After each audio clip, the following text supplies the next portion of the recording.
톡톡 사연 구독자 여러분 안녕하세요.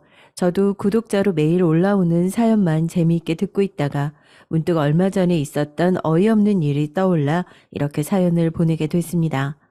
올라오는 사연들에 비하면 별 일도 아닌 것 같은데 주변 사람들한테 얘기할 때마다 이렇게 기가 막히는 일이 또 어디 있냐면서 이런 건 혼자만 알고 있을 게 아니라 사연으로 제보해서 소문도 좀 내고 그렇게 사람들 귀에 들어가서 창피한 일인 줄 알아야 한다.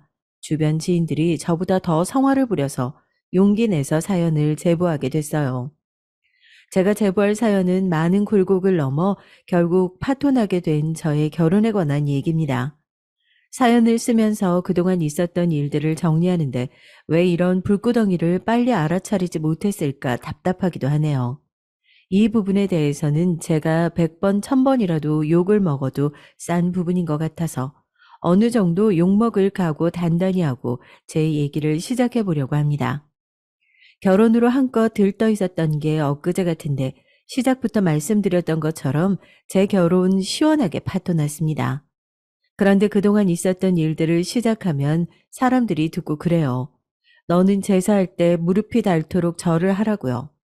멍청하게 그대로 시집갈 뻔했던 거 조상신이 제 양쪽 팔다리 붙잡고 뜯어 말린 거라고 우스갯소리로 그래요. 그만큼 제가 말도 안 되는 결혼을 할 뻔했었거든요. 여러분은 처음 만난 사람이 어떤 사람인지 금방 판단할 수 있으세요? 아무래도 어려운 일이죠. 그럼 이 사람이 좋은지 안 좋은지 판단하는 기준은요? 외모, 성격, 재력? 누구나 사람을 판단하는 자기만의 기준이 있을 거라 생각합니다. 종합적으로 따져보고 총 점수를 매겨서 순위를 매기는 사람들도 분명 있을 거고요. 그런데 제 기준은 다른 사람들과는 좀 다릅니다. 첫째도 성격, 둘째도 성격, 셋째도 성격이거든요. 제가 다른 건 안 보고 오로지 그 사람의 성격만 보게 된 건 120% 제가 자라온 환경 때문입니다. 가정 환경 얘기를 하기 위해서 저희 부모님 얘기부터 시작할게요. 두 분 모두 어디 길에 가다가 딱 마주치면 와, 저 사람 진짜 부티나게 생겼다. 저 사람 진짜 돈 많아 보인다. 두 분 다 그런 외모를 가지고 계세요.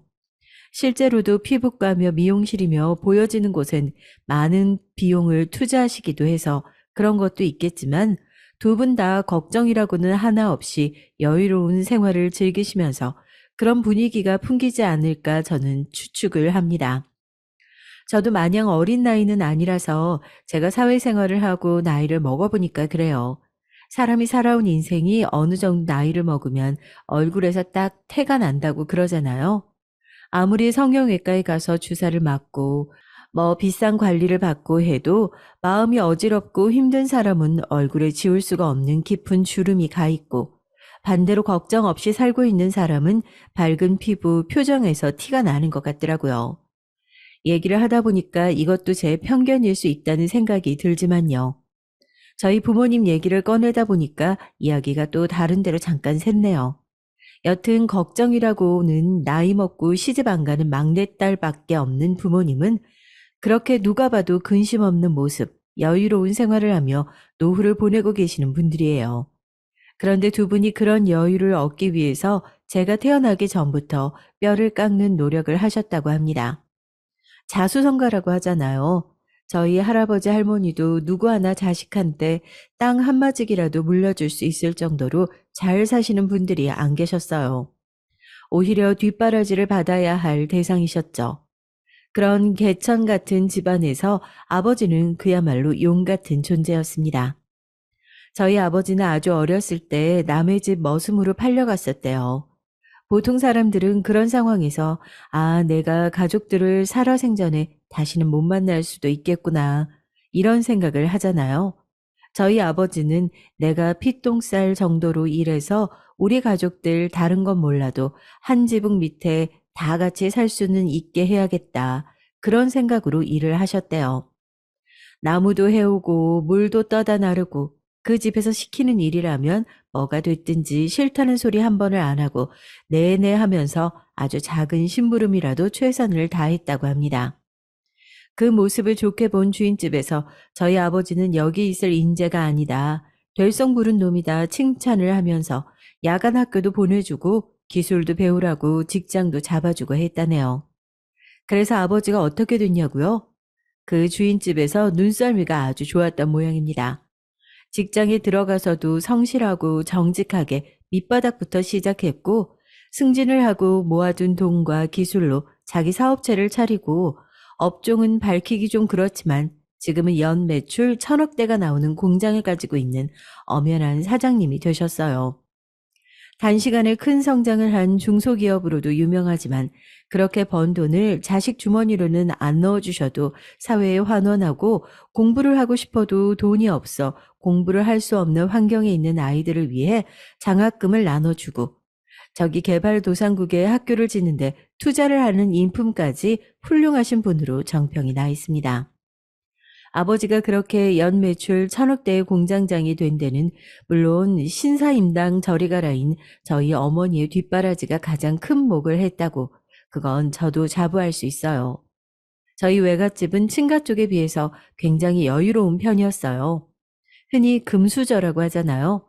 어머니는 어렸을 때부터 미술, 디자인, 특히 패션 디자인 쪽에 관심이 많았고 중학교 때부터 프랑스 파리로 유학을 갔다가 돌아온 그야말로 금수저 중에 금수저, 엘리트 중에 엘리트셨어요. 저희 아버지가 이제 막 공장에 취업했을 당시 어머니는 유학을 마치고 돌아와서 한국에서 대학교를 다니고 있었을 때였고 두 분의 취미인 음악 감상이 운명적으로 두 분을 이어주셨다고 합니다. 어머니는 주말마다 머리를 식히기 위해서 LP 감상실에 가서 음악을 들었고 아버지는 주말까지 일을 하고 지친 몸과 마음을 실어 마침 그곳에 갔는데 두 분이 정말 우연히 거기서 만나게 된 거죠. 아버지는 어머니에게 첫눈에 반해서 거의 3개월 내내 졸졸 쫓아다니고 처음에는 죽자 사자 거절했던 어머니 역시 아버지의 성실함과 믿음직스러움에 반해 마음의 문을 활짝 열었다고 합니다. 당시 아버지가 공장에 있었던 것도 아니고 출신도 명확하지 않은 그저 공장에서 일하는 직원이었으니까 결혼은 하기까지 집안 반대가 얼마나 컸겠어요. 저희 외할머니 지금 봐도 엄청나게 깐깐하시거든요. 나이가 90이 다 되어 가는데도 아직도 등 굽은 데 없이 꼿꼿하게 지팡이 짚고 걸어 다니시는데 그때는 또 얼마나 꼬장꼬장 하셨을지. 죽어라고 반대하는 외할머니, 외할아버지 앞에 무릎 꿇고 앉아서 노트를 내미셨대요. 두꺼운 줄 노트에 저희 어머니랑 앞으로 어떻게 살지, 자기 인생을 어떻게 꾸려갈지 밤마다 빽빽하게 쓴 다짐과 계획의 글들을 보고 결혼을 허락받았다고 하네요. 그래서 제가 봐도 눈꼴 시려운 두 인꼬 부부가 제 부모님이 되셨고 그렇게 저를 낳아 기르면서 계획에 박차를 가해 큰 공장을 세우셨다는 자수성가 스토리. 제가 왜 이렇게 저희 부모님 얘기를 길게 하나 궁금하시죠? 그렇게 운명적으로 만나 집안 간의 차이를 극복하고 진정한 사랑으로 만나게 되신 저희 부모님 밑에서 나온 저는 운명적인 사랑은커녕 오로지 돈, 돈, 돈, 무슨 앵무새처럼 재산 얘기만 꺼내는 별 볼 일 없는 남자들이랑만 선을 계속 보고 있었다는 게 믿기지가 않더군요. 네가 아직 나이가 어려서 그래. 나이도 좀 더 먹고 사람도 많이 만나보고 하다 보면 너도 엄마랑 아빠처럼 보자마자 딱 끌리는 운명의 상대를 만날 수 있을 거라니까. 그래서 말인데 이번 주말에 정말 좋은 선자리가 하나 들어왔거든? 혹시 알아? 그 주말에 나오는 게 네 운명의 상대인지? 나이가 아직 어려서 운명의 상대를 만나지 못한 거다. 더 많이 만나보면 나온다. 그렇게 수많은 인연이 아닌 사람들과 밥을 먹고 커피를 마셔가면서 제 나이는 이제 슬슬 남들이 노처녀라고 걱정하는 나이까지 다가왔어요. 제가 봐도 슬슬 이제 결혼 시장에서 내 유통기한이 얼마 남지 않았구나 느낄 정도로 말이에요. 부모님도 마음이 슬슬 급해지시는 거죠. 번듯한 사업체 있겠다. 부부 사이 금술 좋겠다. 좋은 대학 나와서 아버지 일 착실하게 돕는 딸 있겠다.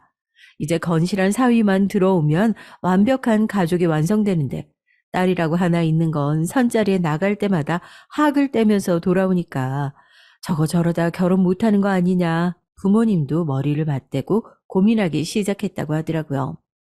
그렇다고 여태 제가 부모님 속 뒤집고 싶어서 결혼을 안 하고 버텼냐? 그건 또 아닙니다. 정말 선자리에 나갈 때마다 말도 안 되는 사람들이 나왔었거든요. 말씀 많이 들었어요. 조화영이라고 합니다. 화영 씨 안녕하세요. 저에 대한 얘기는 어떻게 들었는지 모르겠지만 저도 화영 씨에 대한 얘기 많이 들었어요. 피차 비슷한 환경에서 자란 것 같은데 저희 격식 차리지 말고 좀 편하게 얘기해 볼까요? 화영 씨는 지금 무슨 일 하신다고요? 전 아버지 회사에서 비서 일을 하고 있어요. 아무래도 규모도 있고 아버지가 신경 써야 할 일이 많으시다 보니까 가업을 물려받는다는 느낌보다는 옆에서 아버지 일 서포트 해준다는 느낌으로 그렇게 하나씩 차근차근 배워나가고 있습니다. 속으로 탈락 버튼이라도 있으면 연타하고 싶은 심정이었죠.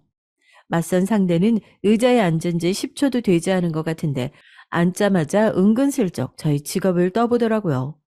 뻔히 저희 아버지가 무슨 일을 하시는지, 공장 규모가 어떻게 되는지 다 알고 나왔으면서 마치 제가 그걸 물려받을 수 있냐 없냐 시험하는 느낌이 들어서 확 깨더라고요. 여태 나왔던 선자리가 거의 다 이런 식이었고 매번 겪는 일이었지만 쉽게 적응이 되지 않을 정도로 이골이 나더라고요. 화영 씨는 외동딸이라서 재산 분할에서 크게 스트레스 받을 일은 없으시겠네요. 그 부분에서는 저도 자신 있게 말씀드릴 수 있습니다. 나중에 상속세가 어마어마하잖아요. 정리할 거 지금부터 잘 정리하고 있거든요. 결혼을 하면 아이는 몇 명이나 낳으실 계획이세요? 저희 아버지 쪽 지인들만 따져놓고 봤을 때 양쪽 다 결혼식 하객이 어마어마할 것 같은데 올해 결혼을 한다고 했을 때 대관을 미리 해놓은 게 좋지 않겠습니까? 저희 둘만 놓고 따져봤을 때 어느 하나 손해보는 결혼은 아닐 것 같네요. 결혼 대신에 장사란 단어를 집어넣어도 전혀 위화감이 없는 얘기들. 비슷한 환경에서 자라온 사람들이 선자리에 나왔지만 정말 한 사람도 빠짐없이 제 얘기를 물어보는 사람은 없더라고요.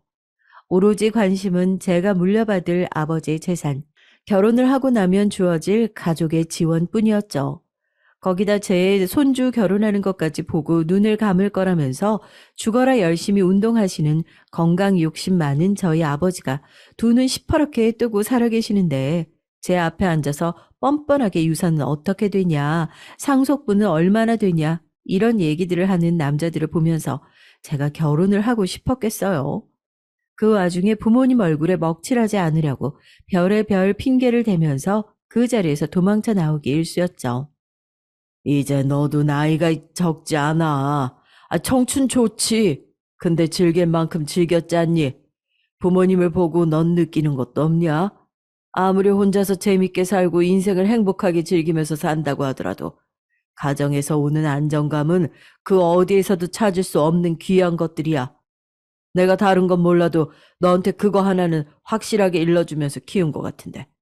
어떻게 선만 보러 나갔다 하면 강간무소식이야, 강간무소식이. 여보, 우리 집이 그렇게 별론가? 우리 집이 별로겠어요. 오히려 너무 행복하게 키웠나 봐요, 얘를.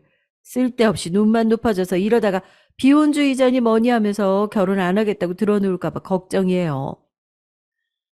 아니 그럼 말도 안 되는 개차반인 집안에 시집가서 귀하게 키워놓은 딸 개고생했으면 좋겠어요? 선자리에 나왔는데 나에 대해서 궁금한 건 하나도 없고 날 앞에 빤히 앉혀놓고 장인어른 장모님 안부만 몇 시간 동안 물어보다가 가는 사람들이 비정상 아니에요? 그렇게 선자리가 거듭될수록 정말 저는 어디 돗대기 시장에서 아무렇게나 가격표 붙여서 판매하는 상품이 된 것 같아서 기분이 이상하더라고요. 선자리에 나온 남자들은 죄다 저를 물건 마냥 이리저리 들여다보고 저리 재보고 하면서 어떻게든 가격을 드시해 보려고 눈에 불을 켠 장사치들 같이 느껴지고요. 그래서 저도 참다 못해 더 이상 불필요한 선은 보지 않겠다. 차라리 혼자 살겠다 선언을 했죠.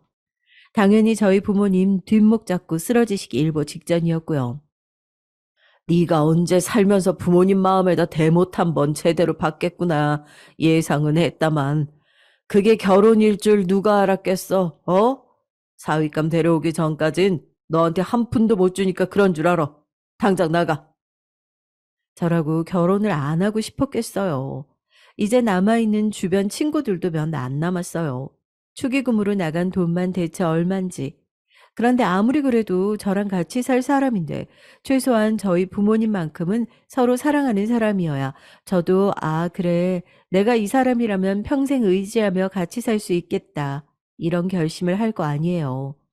제가 눈이 높은 게 아니라 결혼이 그만큼 신중한 일이니까 고심하다 보니까 이렇게 슬슬 유통기한이 다 되어가는 게 느껴지는 거죠. 저도 그렇게 실패를 거듭하면서 정말 어지간한 하자가 아니면 내가 딱 마음 먹고 눈 감아준다 결심을 했었고요. 그런데 정말 사람이 각자 정해진 운명의 짝이라게 있는 걸까요? 다시는 선을 안 보겠다. 동네에 사는 친한 친구들과 퇴근 후에 맥주 마시면서 선언하고 있는데 한 친구가 저를 붙잡고 그러는 거예요. 마지막으로 딱 한 번만 소개팅 좀 봐보라고요. 야, 선이랑 소개팅이랑 다를 게 뭐가 있어. 내가 선 안 본다고 한지 1분도 안 지났다. 남자랑 앉아서 밥 먹는 게 이곤이 날 정도인데, 뭐, 소개팅? 아니지. 선짜리야. 너네 아버지가 뭐 하는지 다 아는 놈들이 나오는 거고. 소개팅이야. 주선해주는 내가 너네 집 얘기 안 꺼내면 그 사람이 너에 대해서 어떻게 알겠어. 진짜 괜찮은 사람이라서 네가 소개 안 받는다고 하면 당장이라도 소개받을 후임들 널렸으니까 잘 생각하고 대답해라 너. 직업도 약사에다가 그 나이 먹고 허세도 없어. 일만 하느라 여자를 못 만나고 살았단다. 이 정도면 하늘에서 너 만나라고 점주해 주신 수준 아니야? 그럼 제발 부탁이니까 그 사람한테 우리 집 얘기 요만큼도 하지 말아주라. 어? 네 말대로 그렇게 괜찮은 사람이라고 하면 소개팅 자리는 나갈 테니까 집 얘기를 해도 내가 할 수 있게 제발 부탁한다. 그렇게 저희 집 얘기는 쏙 빼고 친구들에게 마지막으로 소개팅을 제안받아 자리에 나가게 됐어요. 저희 부모님은 뭐 눈물만 안 흘리셨지 쌍수 들고 환영이셨죠. 저는 소개팅을 주선해준 친구에게 몇 번이고 신신당부를 받았습니다. 저희 집에 대한 얘기는 절대 입도 뻥끗 말아달라고요. 그렇게 나간 소개팅 자리에서 예비신랑을 처음 만나게 됐고 왜 운명의 상대를 만나면 머릿속에서 종이 울리는 소리가 들린다고 하잖아요. 정말 거짓말처럼 종 울리는 소리가 들리는 것 같더라니까요. 은미 씨한테 얘기 많이 들었어요. 오는데 춥진 않으셨어요?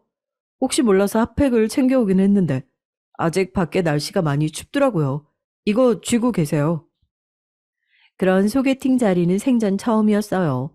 약사라고 해서 당연히 자기 직업 때문에 콧대가 잔뜩 높아져 있는 그런 사람이 나올 거라고 예상했는데 제가 생각했던 것보다 훨씬 더 겸손하고 남을 배려하는 모습이 몸에 배어 있는 사람이더라고요. 인정하기 싫지만 그런 예비 신랑의 모습을 보면서 첫눈에 반했던 것 같습니다. 날씨 얘기, 취미 얘기, 가족과 관련된 얘기는 단 한마디도 하지 않았는데 저희 둘은 소개팅을 하는 카페에서 3시간 동안 시간 가는 줄 모르고 얘기를 나눴어요. 그렇게 운명의 상대를 만났다는 생각을 한 건 예비 신랑도 마찬가지였나 봐요. 생각했던 것보다 시간이 너무 빨리 가버려서 다음 일정 때문에 아쉽지만 먼저 자리를 뜨는 저를 다급하게 붙잡더니 사실 제가 너무 마음에 든다면서 주말에 밥도 먹고 영화도 볼 수 있냐고 약속을 잡더라고요. 저도 당연히 좋다고 얘기하고 집에 돌아와서 소개팅은 어땠냐는 엄마의 질문에 그렇게 대답했습니다. 엄마, 나 오늘 만난 사람이랑 꼭 결혼해야겠어. 엄마 말대로 사람이 다 제 짝이 있는 건가 봐. 뭐 한 번 만나고 와서 벌써부터 결혼 얘기를 하냐면서 정신 좀 차리라고 타박을 듣긴 했지만 그렇게 자기 결혼 상대는 잘 알아보나 봐요. 회사에서도 하루 종일 연락을 기다리고 만나기로 한 주말만 내내 기다리게 되고 이전에 만났던 사람들과는 확실히 다른 사람을 만났구나 하는 게 온몸으로 느껴지더라고요. 데이트 3번 만에 예비 신랑에게 고백을 받았고 10번째 데이트에서는 결혼 생각이 있냐는 넌지시 돌려 묻는 프로포즈까지 받게 됐습니다. 서로가 서로를 딱 알아봤던 거죠. 그런데 제가 그렇게 좋은 일들만 계속해서 있었다면 톡톡 사연에다 제 얘기를 제보할 일은 아마도 없었겠죠. 저희 사이는 너무 순탄하고 세상에 또 이렇게 잘 맞는 사람을 만날 수 있을까 싶을 정도로 완벽했습니다. 다만 결혼을 준비하는 과정에서 제가 정말 이 난관을 잘 헤쳐나갈 수 있을까? 사랑하는 남자도 포기해야 될 정도로 마음이 송두리째 흔들리는 계기가 생겼어요. 그 주인공은 제가 사랑하는 사람의 하나밖에 없는 어머니. 네, 예비 시어머니 때문이었습니다.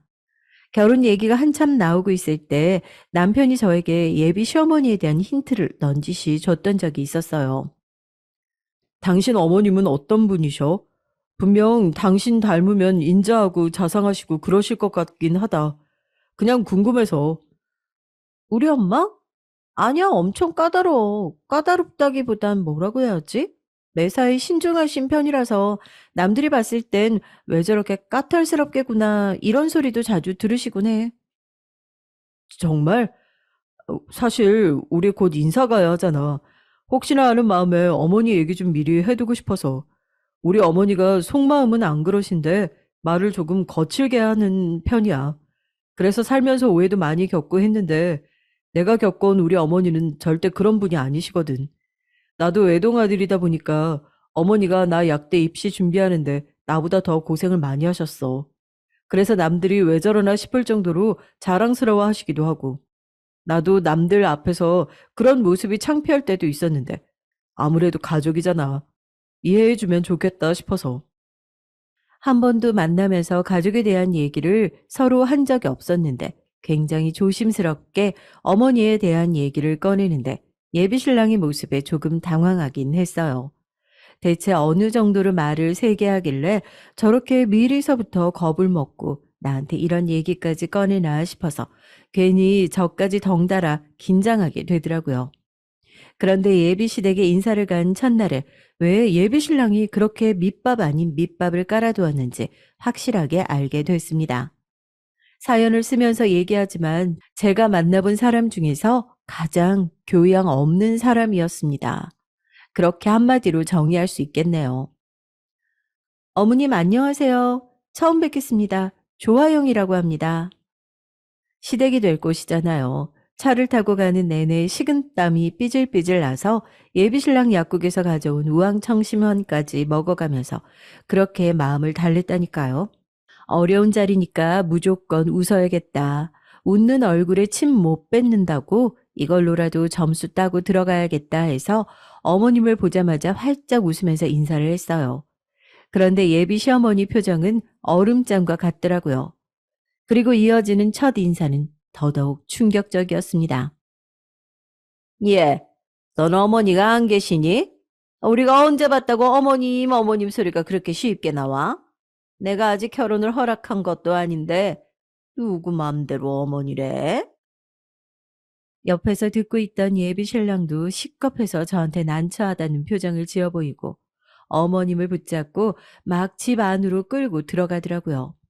저도 너무 놀라서 자세히 듣진 못했는데 왜 말씀을 그런 식으로 하시냐 책망하는 얘기를 들었었죠. 사연을 옮겨 적는데도 아직 그 얼굴이랑 말투가 생각이 나서 가슴이 덜컹하는데 정말 제 입장이었으면 놀라지 않으셨겠어요? 내가 지난번에도 말했잖아. 어머니가 사실 마음은 안 그러신데 말투가 좀 오해받을 만한 그런 말투셔. 내가 대신 사과할게. 정말 미안해. 저도 놀란 마음을 진정시키고 집 안으로 들어갔어요.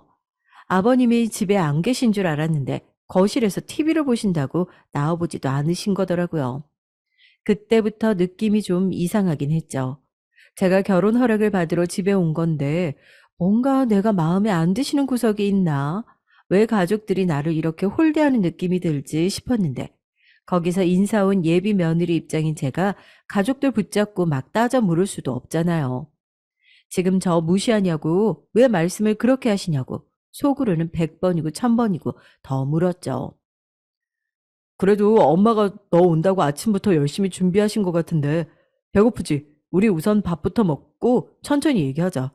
아버지, 손님 왔는데 그만하시고 좀 오세요. 그제서야 느릿느릿 소파에서 몸을 일으켜서 식탁으로 향하시는 아버님께도 고개를 숙여 꾸벅 인사를 했지만 저를 그냥 슬쩍 보시고는 별 다른 반응도 안 하시고 지나가시더라고요. 제가 살면서 사람들한테 무시받아 본 적이 얼마나 있었겠어요. 이렇게 사람을 대놓고 무시하기도 하나, 진짜 내가 뭐 이런 사람들한테 그렇게 크게 잘못한 게 있나? 그런 생각밖에 없었어요. 너무 어안이 벙벙해서 정상적이고 논리적으로 생각을 이어서 하기도 힘들더라고요. 여차저차해서 예비 시부모님과 예비 신랑 그리고 제가 한 식탁에 앉아서 어색한 식사를 시작하게 됐죠. 저는 정말 밥이 입으로 들어가는지 코로 들어가는지도 모르겠고 예비 신랑도 그런 제가 신경 쓰였는지 옆에서 이것도 먹어봐라, 이것도 맛있다, 반찬 그릇을 밀어주면서 혼자 고군분투하더라고요. 그런데 어머니가 대뜸 그러세요. 어디서 일한다고? 예비 시어머니가 얘기를 듣는데 제가 마치 처음 선자리에 나온 것 같은 기분이 들더라고요. 그래도 예비 신랑이 미리 그런 얘기를 해줬거든요.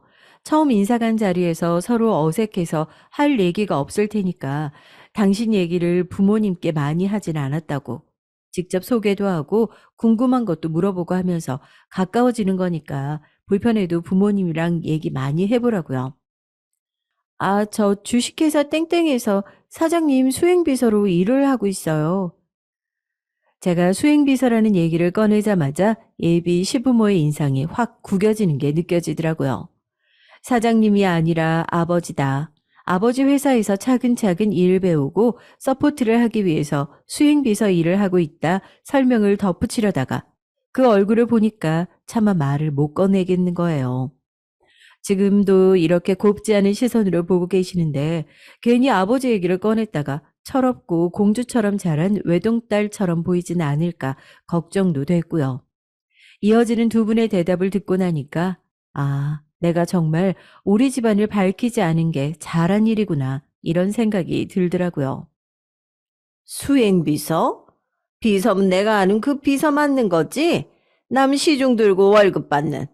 거기다가 주식회사 땡땡이면 거기 그 외곽도로 있는 쪽에 그 공장 말하는 거 아니냐? 요즘 뉴스 보면 기업들이랑 수행비서 사이에 불미스러운 스캔들도 많이 나오던데. 회사에서 처신 조심해야겠구나. 결혼하고 나면 일을 그만둘 생각은 있니? 난 우리 집안 사람들이 그런 더러운 얘기로 오르내리는 건 딱 질색이라서 말이다. 저 밥 먹는 것도 까먹고 눈만 꿈뻑거리고 앉아 있었다니까요. 대체 이게 전부 무슨 말씀이신지 하고요. 남들은 아버지 낙하산 타고 들어와서 비서라는 직책만 달고 회사에서 하루 종일 놀고 먹고 이름만 올려두고 월급 타가는 거 아니냐 이런 얘기를 하는데 저 가까이에서 본 사람들은 절대 그런 얘기 못 하거든요. 저희 아버지가 그렇게 놀고 먹는 딸한테 따박따박 월급 챙겨주실 정도로 너그러우신 분도 아니고요. 9시부터 6시까지인 근무 시간을 지켜본 적이 제가 회사에 입사한 8년 차가 되어 가는데 장담하건대 10손가락을 꼽을 수 있을 정도예요. 회사 일이라면 항상 손수 돌보셔야 하는 피곤한 사장님 스타일인 아버지 덕분에 새벽 6시 반부터 차를 끌고 여기 모시고 갔다가 저기 모시고 갔다가 또 회사 일만 하면 다행이게요. 주말에는 후원 사업부터 장학재단 미팅까지 제가 옆에 밀착 마크하면서 스케줄 잡고 조율하느라 주말까지 반납하면서 일을 했었는데 저는 그렇게 개고생한 8년간의 회사 생활을 시댁 말 한마디에 종이 접듯이 접어버려야 하는 처지가 된 것 같은 거예요. 이 사람에 비하면 전문성이 떨어지는 일이라고 생각하실 수도 있는데 제가 회사에서 일하면서 사장님의 업무를 잘 수행하실 수 있도록 옆에서 돕는 역할을 하고 있거든요. 절대 가벼운 역할은 아니라고 생각합니다. 저도 임신을 하거나 결혼을 한 이후에 피치 못할 사정이 있다면 휴직을 하는 것에 대해서는 고려하고 있는데 요즘 또 맞벌이 아니면 힘들다고 하잖아요. 제가 힘 닿는 데까지는 열심히 일해보고 싶습니다. 제 대답에도 시부모님들은 뚱한 표정, 어딘가 마음에 안 든다는 얼굴로 이렇다 할 대답을 해주지 않으셨고 예비 신랑만 중간에서 진땀을 삐질삐질 흘려가면서 자리를 빨리 마무리하려고 애쓰는 게 보이더라고요. 네, 제 첫 인사 자리는 그렇게 시원하게 말아먹었습니다.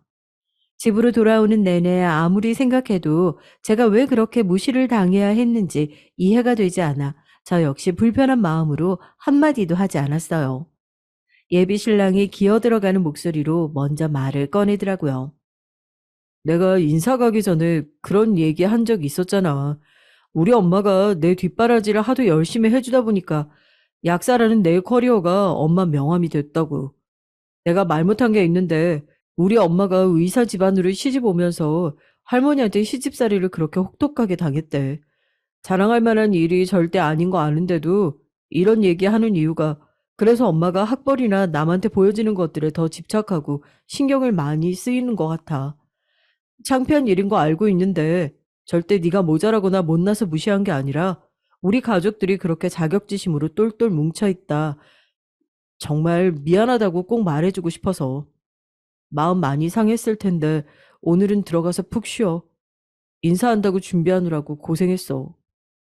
제가 참 철이 없다고 뭐라고 하시는 분들도 계실 것 같아요. 또 그런 얘기를 들으니까 괜시리 제 눈치를 보고 있는 예비신랑이 짠하게 느껴지는 거죠.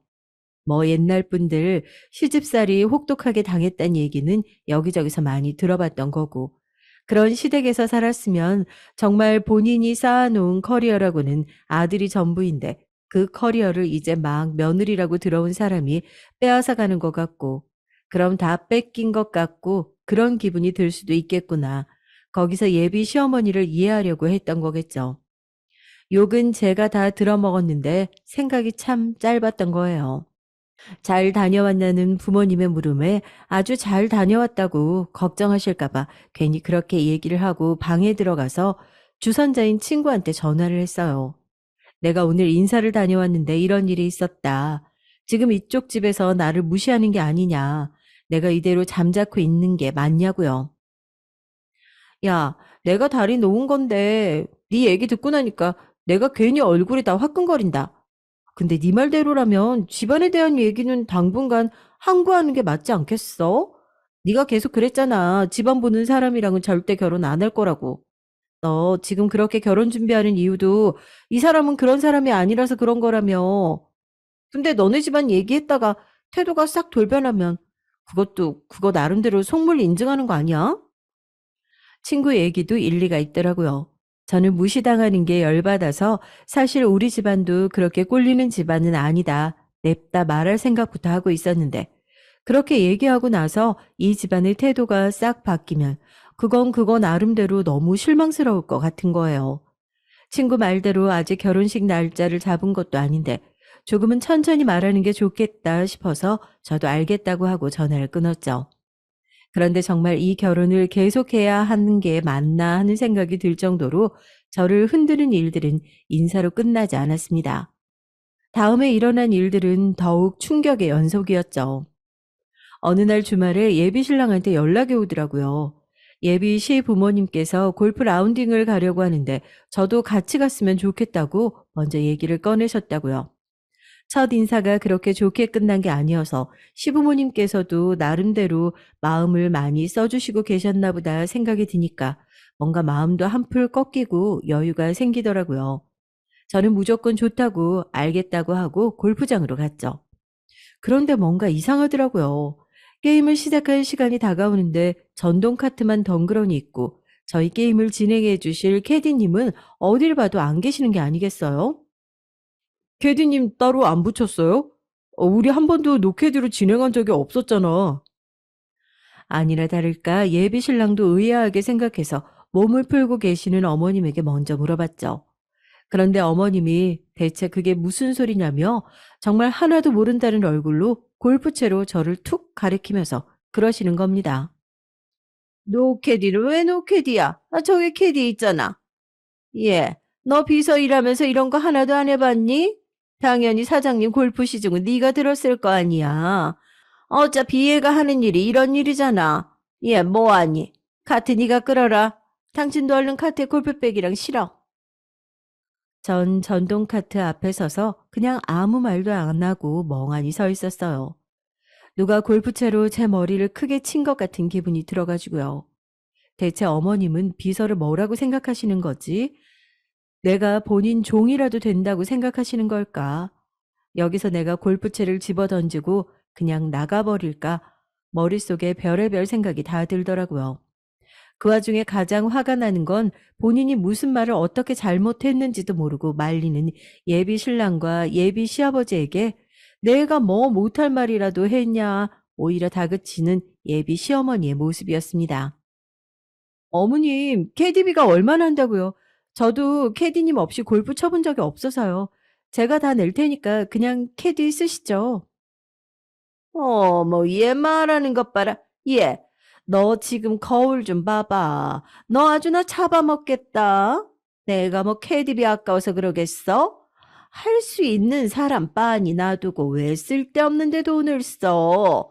내가 뭐 너한테 못할 짓이라도 시켰니? 네가 하는 일이 이런 일이잖아. 아, 왜? 사장님 골프 시중은 들 수 있겠는데. 곧 가족들 사람들 골프 시중 드는 건 곧 죽어도 자존심이 상해서 못하겠니?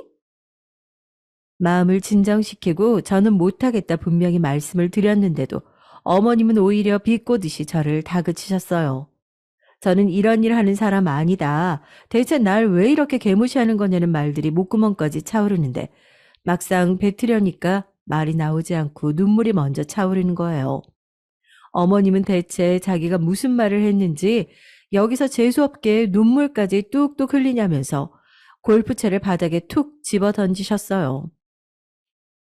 엄마, 제발 말 좀 가려서 해. 왜 멀쩡한 사람을 캐디 취급을 하고 그래? 같이 골프 치러 가자고 해서 우리 둘 다 얼마나 기대를 하고 왔는데 꼭 이렇게 분위기를 망쳐야겠어? 예비 신랑은 당황해서 어머님께 한 소리를 하고 저를 달래주는데 그렇게 엎드려 절받기로 편을 들어준다고 해서 기분이 쉽게 풀렸겠어요.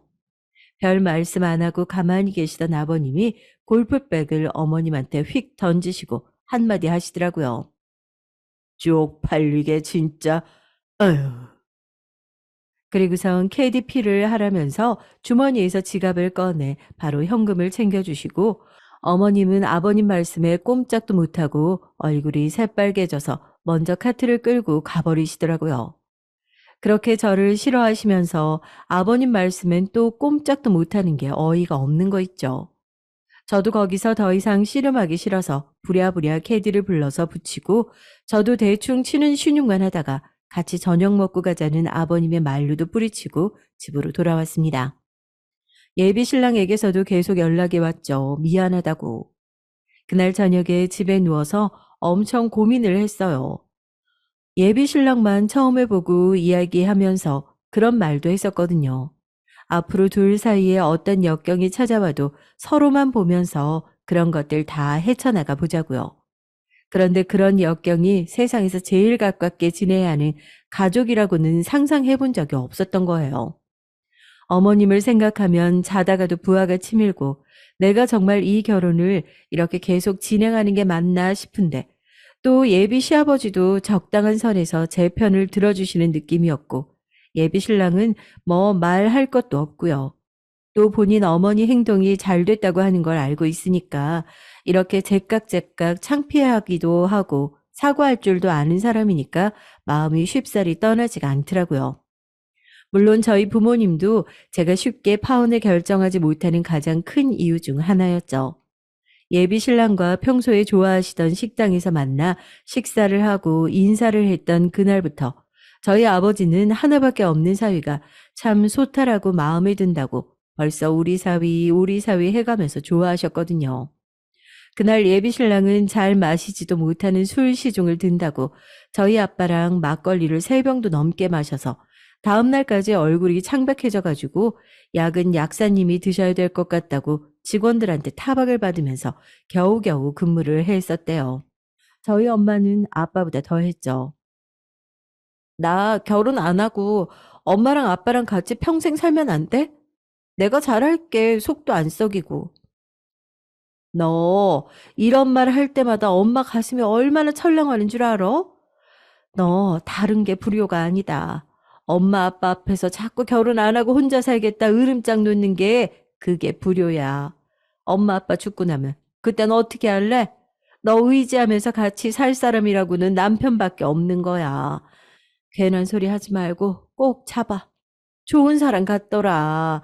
말하는 것도 진중하고. 약사 사위 생겼다고 벌써부터 자랑하고 있어. 사람들도 그런 사위 들어오면 우리 한 20년은 더 살겠다고 어찌나 부러워하든지. 온 집안이 저 하나만 조금 참고 양보하면 잔치 분위기인데 거기서 제가 어떻게 나서서 초를 치겠냐고요. 목에 칼이 들어와도 그런 짓은 못하죠. 여튼 사연을 들으시는 분들한테도 그 얘기를 하고 싶었던 겁니다. 저도 호구같이 그런 일들을 당하고서도 무조건적으로 좋다 좋다 했던 건 아니라고요. 부모님 생각도 하고 다 떠나서 저랑 결혼할 당사자인 예비 신랑 하나만큼은 반듯하고 좋은 사람이라는 걸 제가 잘 알고 있으니까 저도 판단이 많이 흐려졌던 거예요. 예비 신랑의 끈질긴 사과도 받고 어머님과는 여전히 서먹한 사이였지만 제가 두 눈 꼭 감고 모두를 용서하고 품고 가자 생각하고 나니 저희 결혼이 그때부터 순식간에 빨리 진행되더라고요. 아버지가 아파트 계약까지 다 해주신 상태에서 드디어 고대하던 상견례 날짜가 잡혔고 제가 아직까지 저희 집 얘기를 못했다는 말에 아빠가 상견례 자리에서 그런 자연스럽게 얘기를 꺼내겠다 그렇게 약속까지 해주신 상태였죠.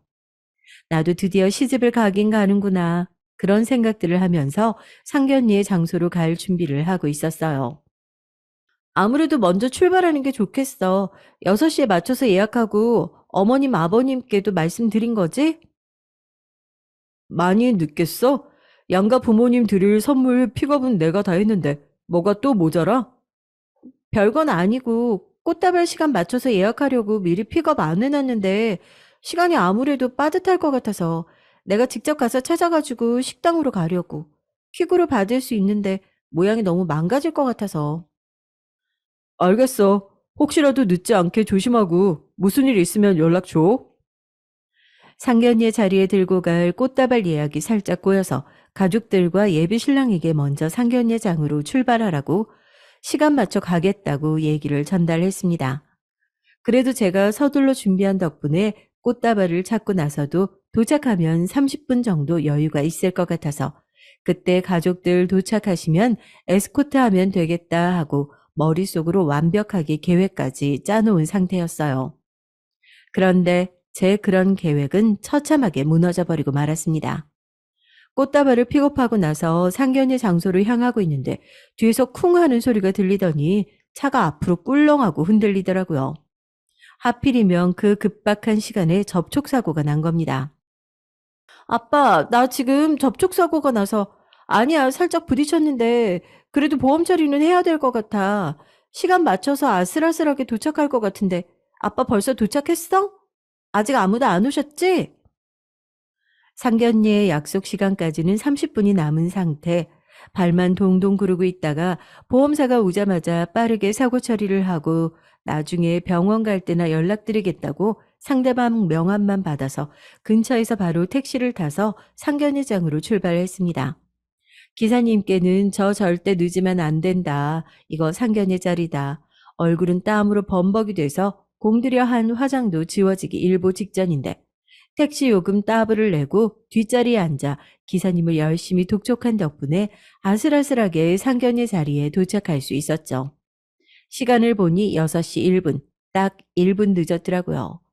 헐레벌떡 꽃다발을 들고 식당 안으로 들어가니 잔뜩 화가 나서 돌아보지도 않는 어머님과 안절부절 못하는 예비 신랑은 보이는데 아까 도착했다고 하셨던 저희 부모님의 모습은 보이지 않더라고요.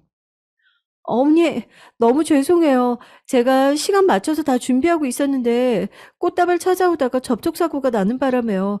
빨리 온다고 급하게 왔는데 오래 기다리셨죠? 죄송합니다. 아무리 1분이라도 늦은 건 늦은 거잖아요. 꽃다발을 내려놓고 저도 고개를 숙여가면서 사과를 하는데 보통 교통사고 때문에 늦었다고 하면 아무리 화가 나도 몸은 괜찮은지 어디 다친 데는 없는지 물어보는 게 사람간의 도리 아닌가요? 제가 너무 큰 걸 기대한 건 아니잖아요. 저희 어머님 제 얘기가 끝나자마자 외투를 입고 가방을 챙겨 들고 일어나시더라고요. 어머님, 이게 무슨...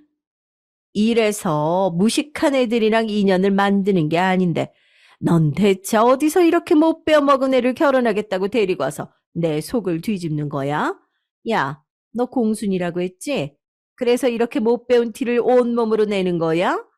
안 그래도 거지같이 생겨먹은 애한테 내 아들 보내라고 하니까 열받아서 속이 뒤집어지는데 감히 시부모 될 사람을 앉혀놓고 기다리게 해? 네가 먼저 모시러 와도 모자랄 판에 너희 애미애비는 이런 것도 안 가르치든? 엄마, 제발 그만 좀. 너 가만히 있어. 내 입막을 생각하지 마. 입이 있으면 말을 해봐, 이 공순이냐나. 뭐? 교통사고? 딱 보아하니 어디 부러진 데 없이 말짱한 것 같구만. 애초에 교통사고가 나긴 났니? 내가 너 같은 애들 한두 번 본 줄 알아. 늦을 것 같으니까 괜히 머리통 굴려서 교통사고 났다고 해야겠다. 급하게 말 지어낸 건 아니고. 하여튼 난 이런 무식한 애 며느리로 절대 받을 생각 없으니까 그런 줄 알아라. 너네 집도 마찬가지야. 약속 시간 하나 못 지키는 것 보면 답이 빤히 나오지. 아유, 이 결혼은 없는 일로 할 테니까 그런 줄 알고 너희들끼리 알아서 정리해라. 제가 1시간이라도 늦었으면 이해를 해요. 저 정말 약속 시간에 딱 1분 늦었어요. 아니, 애초에 1분이든 1시간이든 제가 당한 교통사고가 아무리 크든 작든 그걸 이해 못 해줄 사람도 있나요? 있더라고요. 기가 막히게도 그게 제 시어머니가 될 뻔한 사람이었지만요.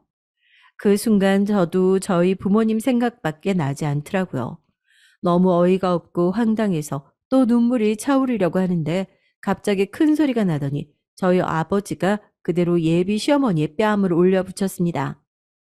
저희 엄마도 놀라서 아버지를 붙잡고 그 자리에 있는 사람들이 모두 놀라서 저희 아버지만 쳐다봤죠.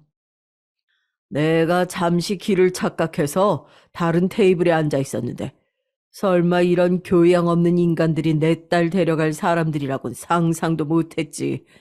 내 딸이 이 자리에서 당신들한테 그런 소리 듣고 그런 취급받을 사람 아니야. 버러지 같은 것들이 감히 어디라고. 뭐? 공순이? 우리 딸이 일하고 있는 그 공장 주인이 접니다. 어디 저한테도 공돌이라고 해보시죠, 사돈. 네? 여보, 그만해요. 여기 보는 눈들도 많은데 뒷일은 내가 알아서 처리할게요. 약사 나부랭이가 얼마나 대단하다고. 그리고 부모가 돼서 얼마나 이룬 게 없으면 자기 자식 하나 약사로 만들어 놓은 게 아주 평생 벼슬인 것처럼. 어이구, 죄송하지만 이딴 부족한 인간들한테 나도 내 딸 넘겨줄 생각 추워도 없으니까 결혼은 이쪽에서 파혼입니다. 정리할 게 뭐 있다고 이쪽 집에서 결혼한다고 뭐 해준 게 있어요? 자네도 아파트에 짐 보내놓은 거 그거 전부 다 빼게. 내 딸 절대 원망하지 말고 다 못 배워먹은 우리 부모 탓이다 생각하면서 살아. 아마 이딴 집에서 평생 시집 올 사람이 있을진 모르겠다만. 잔뜩 화가 난 아버지에게 아무도 함부로 덤벼들 생각을 못했고 시어머님은 뺨을 붙잡고 파들파들 떨고 있더라고요. 저희 어머니도 분이 풀리지 않으셨는지 시어머니 멱살을 잡고 뺨을 치려고 손을 들었다가 잔뜩 쫄아서 손사래를 치시는 시어머니의 모습을 보고 소파로 확 내팽개치더라고요. 그리고 나서 바로 저희 회사 법무팀에 연락을 했죠. 날쌔. 내가 문자로 식당 주소 하나 찍어줄 테니까 여기 와서 알아서 처리하게. 식당 주인이고 손님들이고 돈이 얼마가 나와도 상관없으니까 이 사람들이 합의금 명목으로 내 돈 한 푼도 뜯어갈 수 없게 알아서 처리하게. 저희 아버지가 정체를 밝히고 아수라장이 된 상견례 자리에서 누가 더 우위에 있는지 함부로 덤비면 안 되는 사람이 어느 쪽인지 보여주는 동안 그렇게 저를 깔보고 무시했던 예비시댁 식구들은 입도 뻥끗 못하더라고요. 예비신랑은 다 본인 잘못이라면서 죄송하다고 저희 아버지 다리를 붙잡고 매달리면서 죄송하다고 한 번만 용서해달라고 빌고 있었고요. 그 모습을 보는데 그동안 제 눈꺼풀에 씌어있던 뭔가가 벗겨지는 기분이 들면서 정신이 확 들더라고요. 내가 이렇게 말도 안 되는 사람을 평생의 반려자라고 믿을 뻔했구나. 이런 말도 안 되는 사람들을 시댁 식구라고 평생 모시고 살 뻔했구나. 그동안 절 무시했던 순간들이 떠오르면서 창피한 건 둘째치고 오늘 이 일이 터져서 정말 다행이라고 이렇게라도 이 사람들의 실체를 알 수 있게 돼서 참 다행이다 하는 생각밖에 안 들더라고요. 뒤이어 들어온 회사 법무팀이 나머지 일들을 알아서 다 처리해줬고 아버지의 으름장처럼 그쪽 집안은 합의금 명목으로 저희 집에서 단 한 푼도 가져갈 수 없는 상황이 만들어졌습니다. 그제서야 뭔가 아쉬운 게 생기고 후회가 됐는지 예비시댁 식구들에게서 번갈아가며 사과 전화와 문자가 오고 있지만 전화번호를 싹 다 차단하고 받지 않는 중이에요. 부모님도 결혼 안 해도 좋으니까 제발 건강한 사람들이랑 건강한 관계를 맺으면서 살라고 이제 그렇게 얘기를 하시네요. 이번 일을 계기로 저도 사람을 판단하는 기준이 조금은 바뀌었습니다. 그동안 오로지 성격만 맞다면 결혼할 상대는 그 집안의 성격까지 봐야 한다는 조금은 비싼 교훈을 얻게 됐어요. 그런 사람이 나타나기 전까지 앞으로 결혼할 생각은 절대 안 하렵니다. 안녕하세요. 저는 강원도에 살고 있는 새아이의 엄마인 40대 여성입니다. 원래는 서울에 살고 있었는데 작년부터 강원도로 내려와서 자리를 잡았어요. 현재는 작은 갤러리를 운영함과 동시에 집안 사업인 리조트를 맡아서 하고 있습니다. 저희 부모님께서는 다른 집에 비해서 많이 엄하셨어요. 한때는 여기가 군대가 아닌가 싶을 정도로 시간을 맞춰서 딱딱 움직이도록 하셨고 통금 시간도 엄격하셨죠. 저희 형제들은 5남매인데 저는 그 중에 막내예요. 다들 막내라고 하면 사랑 많이 받고 자랐겠다고 하시지만 딱히 그런 것도 없었어요. 언제나 저희 집에서는 가족의 규칙이 중요했고 그대로 움직여야 했으니까요. 아버지께서는 할아버지 때부터 내려온 호텔 및 리조트를 운영하고 계셨고요. 가족 사업으로 전 지역에 골고루 퍼져 있었습니다. 저는 5남매 중에 유독스럽게 가족의 규칙에 반발감이 많았던 아이였어요. 다른 언니, 오빠들은 불같이 화를 내시는 아버지 앞에서 순종적이었지만 저는 아니었거든요. 예를 들어서 어느 날 갑자기 학교를 마치고 집에 가는 길에 귀를 뚫어서 종아리 열대와 함께 한 달 동안 외출 금지를 당한 적도 있었습니다. 그래도 저는 전혀 굴하지 않고 염색까지 해버렸죠. 아버지께서는 거의 졸도할 것처럼 놀라시더니 한술 더 떠서 제 머리를 아예 삭발을 하시고는 머리가 자랄 때까지 꼼짝도 하지 말라고 핸드폰도 압수하셨어요. 언니 오빠들은 사춘기를 유별나게 겪는다고 늘 제 걱정이었지만 저는 상관없었습니다. 아버지와 크게 싸운 것은 제가 그림을 그리겠다고 하면서부터예요. 다른 형제 자매들은 인문계로 무난하게 진학해 아버지가 추천하는 과를 선택했지만 전 아니었거든요. 너는 뭐가 그렇게 꼬여가지고 아빠가 하자고 하는 일은 다 눈에 쌍심지를 켜고 대들어 대들길. 내가 너희 잘못되라고 하겠어? 그림 그거 그려서 뭘 먹고 살 수 있다고 고집을 부려. 그림은 그냥 취미로 하면 되잖아. 그걸 업으로 삼아서 살 수 있을 것 같아. 왜 어려운 길을 가려고 해? 어떻게 될지 아빠가 어떻게 알아요? 내가 앞으로 어떻게 살 건지 내가 결정할 거예요. 아빠 마음대로가 아니라고요. 그렇게 계속 그림인가 뭔가 하고 싶거든 당장 호적 파서 내 집에서 나가. 결국 아버지께서는 강수를 두셨지만 당시에 저는 아무것도 두려울 것이 없었습니다. 누가 나가라고 하면 못 나갈 것 같으세요? 마음대로 해보세요, 어디. 아버지는 그런 저를 정말 쫓아내셨어요. 아버지가 무서우셨던 어머니는 이모 집에 보내서 제발 성질 좀 죽이고 잘못했다고 하라고 하셨지만 전 절대 제 고집을 꺾지 않았죠. 고등학교 졸업을 하고 나서 저는 미대로 진학을 했고 집과는 아예 인연을 끊게 됐습니다. 그 이후 부모님을 다시 찾게 된 것은 결혼을 기점으로부터였어요. 미대를 다니는 동안에도 정말 열심히 학비를 벌고 돈을 모아서 해외로 유학을 다녀오기도 했습니다. 그렇게 그림을 한창 그리고 있을 때 전 남편을 만났어요. 네, 저는 남편과 이혼한 상태로 아이를 셋을 키우고 있을 뿐이죠. 하여튼 전 남편은 전시회에 손님으로 왔던 사람이었어요. 제 그림에서 무언가를 느낀 사람이라는 생각에 처음부터 저는 호감 가득했었답니다. 그림이 상당히 재밌네요. 이 그림을 그리면서 무슨 생각을 하셨나요? 전 이 그림에 담긴 얘기가 궁금하네요. 전시장에 오는 분들 중에서 이런 얘기를 하는 분이 없었던 터라 저는 기쁜 마음으로 당시 그리면서 느꼈던 감정, 상황 이런 것들을 얘기했어요. 그리고 정말 제가 그리고 싶었던 것이 무엇인지에 관해 얘기를 나눴죠. 정말 특별한 순간이었습니다. 그날 이후로도 다른 전시회에서도 전 남편을 만났어요. 같은 작품을 감상하면서 참 매력적인 사람이라고 생각이 들었죠. 비록 저와는 반대의 성향이 강했지만 말이에요. 저는 즉흥적인 것이 강한 편이라면 남편은 모든 것이 계획적이어야만 해요. 같이 물건을 사러 가도 저는 영수증을 모으지 않는데 전 남편은 하나씩 싹 모아서는 늘 기록을 했죠.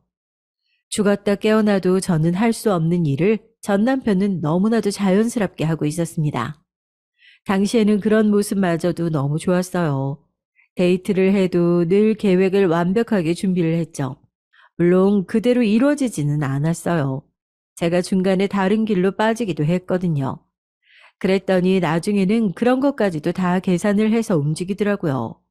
그 모습에 제 눈에는 무척이나 카리스마가 있어 보였습니다. 물론 전 남편은 계획을 세울 때도 혼자서 이것저것 결정하지는 않았어요. 늘 제게 이렇게 가는 것이 어떠냐고 동의를 구했죠. 그러면 제가 원하는 부분을 귀신같이 알아서는 데이트를 나갈 때마다 한 번도 지루한 적이 없을 정도였습니다. 그래서 저는 이 남자와 결혼에 확신을 가졌죠. 시댁에 인사를 갔을 때는 정말이지 심장이 입 밖으로 튀어나온다는 느낌이 이런 거구나 싶었습니다. 시어머니께서는 정말이지 우아함이란 단어를 온 몸으로 표현하시는 그런 분이셨어요. 머리부터 발끝까지 완벽한 세팅은 물론 식사를 하실 때도 소리 하나 없으셨어요. 어머니께서 준비하셨다는 식탁은 광고에서나 볼 법했고요. 많이 낯설죠?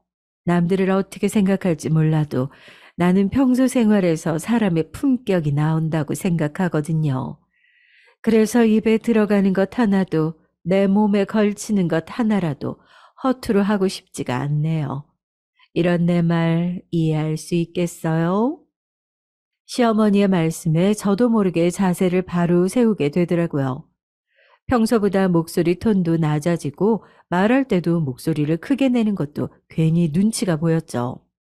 그날 이후 저는 시어머님과 공연을 본다거나 전시회에 다녀오는 등 함께 시간을 보내는 일이 늘었습니다. 그런데 시어머님과 이야기를 하다 보니 뭔가 하나씩 걸리는 것들이 있었어요. 전시회를 같이 가서 작품에 대해 얘기를 하는데 엉뚱한 작가의 이름을 얘기한다거나 공연을 보고 나서도 작품에 대해 말씀하시는데 말도 안 되는 얘기를 하실 때가 있었어요. 왜 그런 사람들 있잖아요. 어설프게 알고 있으면서 다 아는 사람처럼 얘기하는데 하나도 맞지 않는 사람들 말이에요. 가끔이지만 시어머니께 딱 그런 느낌을 받았습니다. 그럼에도 저는 시어머님과 시간을 보내면 보낼수록 저희 부모님이 생각났어요. 비록 쫓겨나듯 나와서 자연스럽게 인연을 끊고 살았지만 결혼을 앞두고 있어서인지 문득문득 생각이 나더라고요. 그래서 결혼을 준비하면서 저는 가족들에게 연락을 해야 하나 많이 고민했습니다. 그리고 결국 전 남편에게 사실을 얘기했죠. 부모님 얘기 한 번도 한 적 없잖아. 난 당신 부모님 돌아가셨다고만 생각했어. 아무리 사이가 나쁘다고 해도 이런 걸 속이는 건 말이 안 되잖아. 전 남편은 잠시 말이 없더니 빨리 인사를 드리러 가야 할 것 같다며 연락을 해보자고 했죠.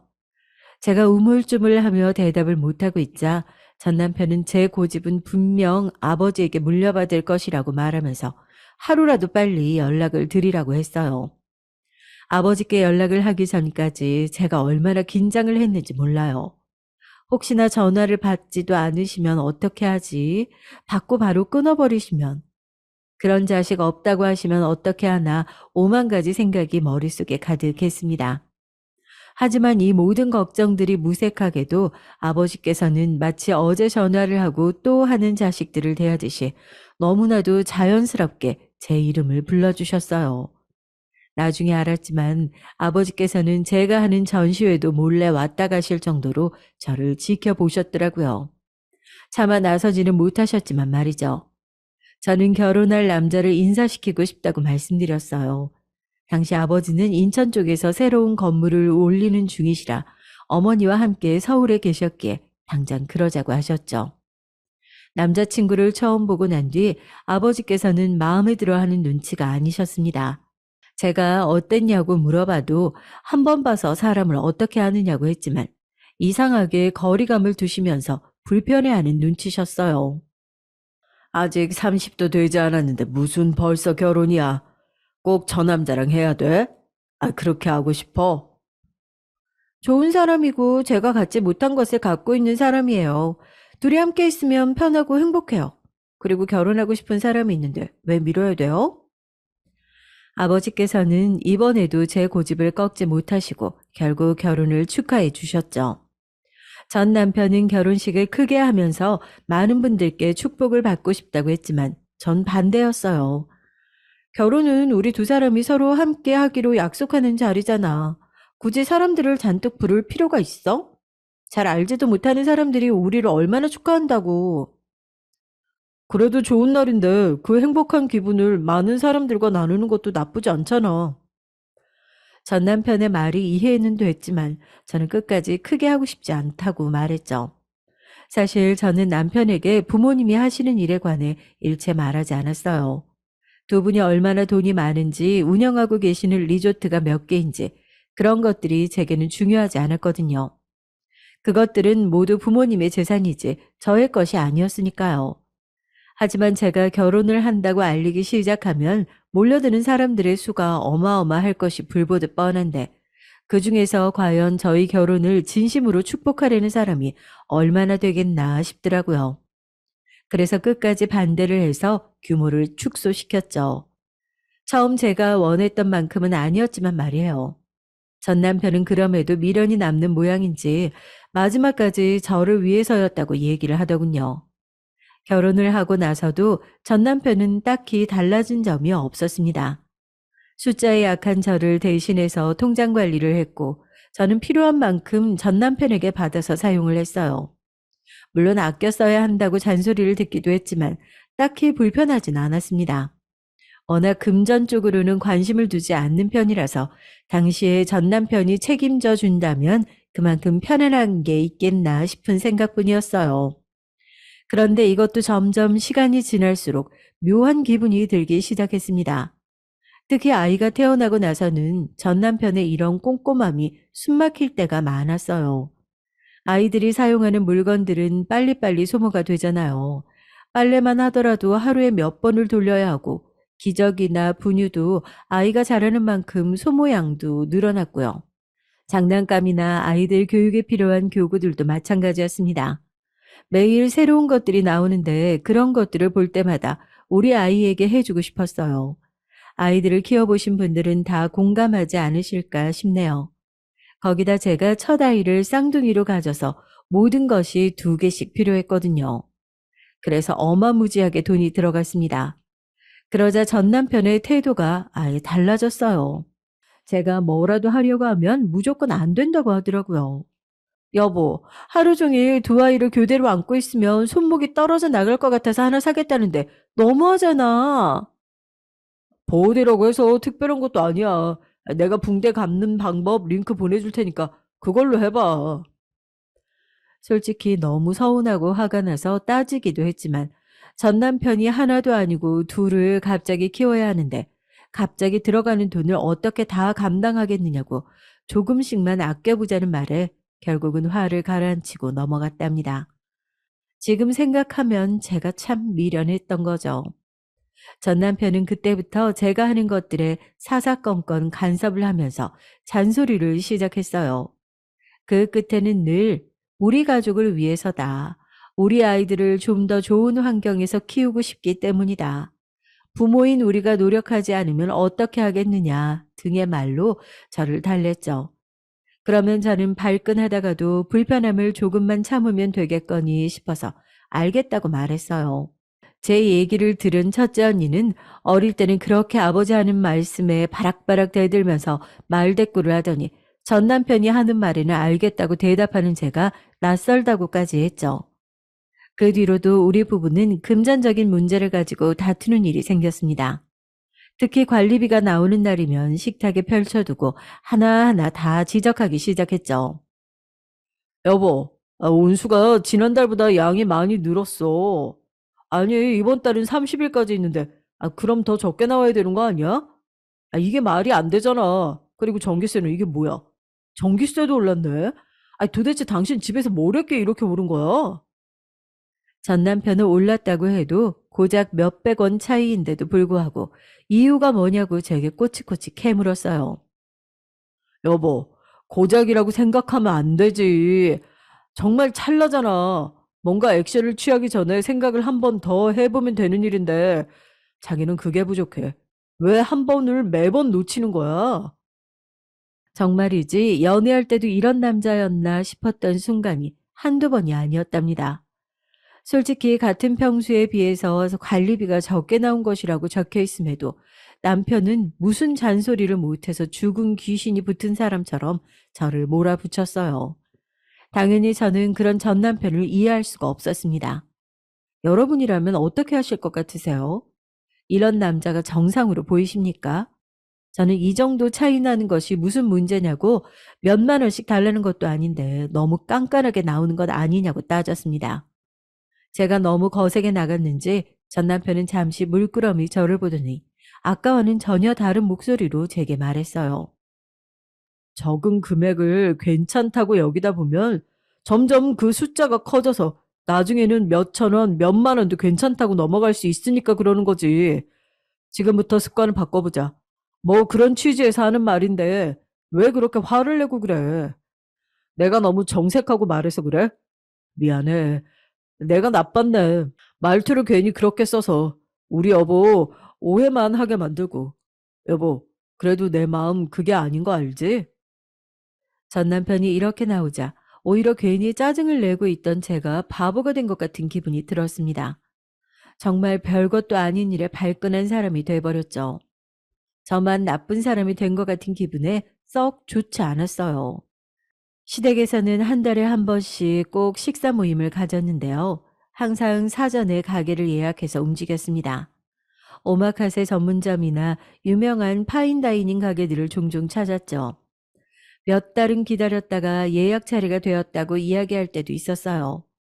물론 시어머님께서 그런 분위기의 가게를 좋아하신 것도 있었지만 전 남편 자체가 그런 가게에서 음식을 음미하는 것을 즐겼습니다. 그런 반면 저희 가족들은 좀 달랐어요.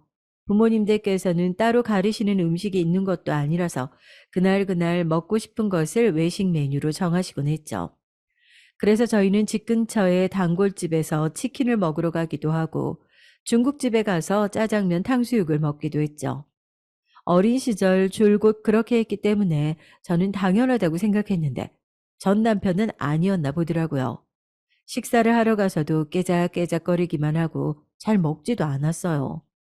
대신 전 남편은 집에 오자마자 배가 고프다고 식빵을 꺼내서 버터를 발라 먹더라고요. 그렇게 배고팠으면 아까 먹지 왜 그랬어? 괜찮다고 안 먹었잖아. 당신은 그런 곳에서 정말 잘 먹더라. 그게 넘어가? 다 쓰러져가는 그런 가게에서? 저는 오래된 단골집이라 외형만 그럴 뿐 맛도 있고 위생도 신경 쓰는 곳이라고 했지만 전 남편은 진절머리를 치면서 그런 곳에서 음식을 먹지 않았으면 좋겠다고 말했어요. 여보, 단골 좋지. 오랫동안 먹었으니까 입맛에도 잘 맞을 거고. 그런데 상상을 해봐. 우리 아이들에게 치킨을 먹이고 싶은데 주변에 깔끔한 가게들 다 두고 그런 곳에 들어가서 애들 앉혀서 먹일 수 있겠어? 그런 자신이 상상이 가? 나는 절대 못해. 우리 아이들이 그런 곳에 있다는 그림을 상상만 해도 소름이 돋는다고. 당신 안 그래? 솔직히 한 번도 그런 생각을 한 적이 없었던 터라 전 남편의 말에 놀라기는 했어요. 제가 멈칫하는 것이 보이자 전 남편은 더 열정적으로 아이들에게 좋은 것만, 좋은 환경만 제공하고 싶다고 말하며 다음에는 아이들을 데리고 가지 않는 것이 좋지 않겠느냐고 물었죠. 저는 알겠다는 말이 쉽게 나오진 않았지만 전 남편의 걱정이 이해가 간다고 해야 하나? 그래서 알겠다고만 했어요. 그런데 이 일이 반복되자 정말 제가 나쁜 사람 같다는 생각이 들기 시작하더라고요. 집은 생각도 안 하고 아껴 쓸 수 있으면서도 그렇게 하지 않는 사람, 세상 물정 모르는 사람, 아이들 청결에 신경을 쓰지 못하는 사람, 딱 그런 사람이 된 기분이었어요. 나중에 이혼하고 나서야 알았지만 전 남편은 이런 식으로 저를 조종했던 것이었습니다. 제가 전 남편의 행동에 의문을 갖기 시작한 것은 2년 전 어버이날 때문이었어요.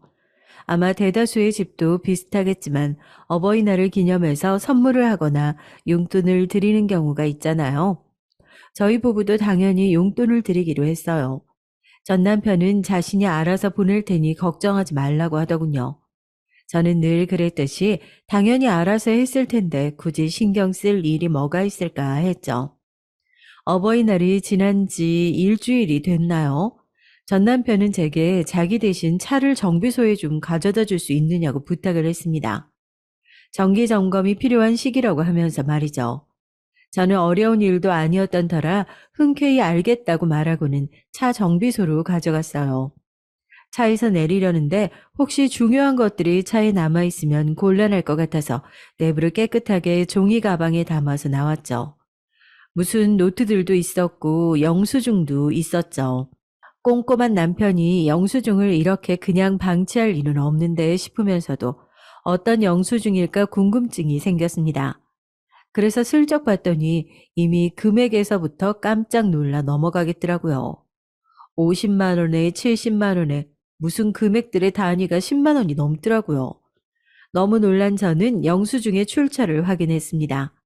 그랬더니 다들 술집이더라고요. 저에게 그렇게 아껴 써야 한다고 하던 전 남편이 따로 이렇게 술집에서 돈을 펑펑 쓰고 있었다고 생각하니 기분이 상하더라고요. 저는 노트를 펼쳤습니다. 총 3권이 있었는데 한눈에 봐도 가계부였어요. 요즘 다 어플로 쓴다고 하던데 무슨 사람이 가계부를 이렇게 노트에다 쓰나 싶어서 잠깐 헛웃음이 나왔죠. 그리고 가계부에는 영수증을 붙여두는 경우가 많은데 남편은 다 하나하나 내역을 손으로 썼더라고요. 그런데 내역이 좀 이상했습니다. 하나는 아이들 밑으로 들어간 돈이 빼곡하게 적혀 있더라고요. 아이들 병원비부터 시작해서 이유식 비용, 어린이집 비용, 아이들 키즈카페 방문까지 빠짐없이 적혀 있었죠. 생활비를 주면서 꼭 영수증을 받아서 달라고 하던 것이 이런 관리를 하려고 했던 것인가 싶어서 살짝 소름이 돋았어요. 꼼꼼함에 놀라기도 했지만 가계부를 이렇게 아이들용을 따로 쓰는 경우는 처음 봤거든요. 또 다른 가계부는 회사에서 쓰는 돈인 것 같았습니다. 다들 술집에 골프 연습장에 비슷비슷하더군요. 특히 누구와 만났는지도 기록이 돼 있어서 방금 찾은 영수증도 확인해 보니 떡하니 적혀 있었습니다. 남편이 다니는 회사는 인테리어 소품을 판매하는 곳인데 남편은 영업직이었죠. 그러다 보니 사람들을 만날 일이 많았습니다. 노트에 적힌 사람들 중 일부는 저도 아는 사람들이었어요. 저희 아버지와 오래된 친구도 계셨고 아버지 밑에서 일하는 분도 있었죠. 제가 본 금액은 그나마 노트에 적힌 것에 비하면 적은 편이었습니다. 100단위나 많게는 1000단위도 있었어요. 도대체 무슨 접대를 하면 이렇게 될 수 있나 싶었습니다. 저는 마지막 노트를 펼쳐보고는 너무 놀라서 숨을 제대로 쉴 수가 없었어요. 그 노트에는 그동안 시댁과 처가에 들어간 돈이 적혀 있었죠. 달마다 보내드리는 용돈과 기념일이나 명절에 챙기는 금액, 그리고 그 중에는 선물도 적혀 있었어요. 물론 이런 내역 자체를 따로 적었다는 것에 놀라기도 했지만 진짜 제가 놀란 점은 그 금액이었습니다. 결혼 이후 시댁에는 매달 100만 원씩 드리고 있더군요. 그런데 저희 집에는 아무것도 없었어요. 그리고 가장 최근에 있었던 어버이날에는 시댁에는 무려 300만 원을 드리면서 저희 집에는 고작 30만 원을 용돈이라고 드렸더라고요. 어처구니가 없었습니다. 한두 푼 차이가 나는 것도 아니고 무려 10배의 차이라니 이렇게 차이가 나게 용돈을 드리고 있었다는 것이 믿겨지지가 않았죠. 저는 노트를 앞으로 넘기며 이전에는 어땠는지 확인했습니다. 명절에도 생신에도 금액은 늘 그대로더라고요. 저는 노트를 갈기갈기 찢어버리고 싶다는 생각이 들었지만 꾹 참고는 남들이 볼까 빠르게 3권의 사진을 찍었습니다. 집에 돌아온 저는 손이 떨리고 할 말이 없었어요. 물론 전 남편에 대한 원망도 있었지만 저 자신을 향한 분노가 컸습니다. 단순하게 귀찮다는 이유 하나만으로 나 몰라라 하고 있으면서 전 남편이 마음대로 하게 두었다는 사실이 기가 막혔죠. 그동안 뭐 했나 싶기도 했고요. 그날 저녁 전 남편이 차량 정비는 어떻게 되었냐고 묻는데 표정 관리하는 것이 너무 힘들었어요. 저는 애써 무덤덤한 척 하려고 노력했죠. 당장이라도 이게 뭐냐고 따지고 싶은 마음은 굴뚝 같았지만 그냥 덤벼들었다가는 평소처럼 저만 나쁜 사람이 되고 끝날 것 같은 기분이었습니다.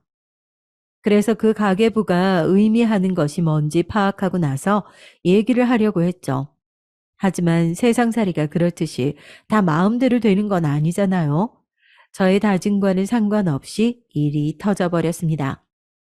전 남편은 회사에서 좋은 고기를 싸게 구입할 수 있는 기회가 있어서 샀다고 하면서 아이스박스를 3개나 들고 퇴근을 했어요.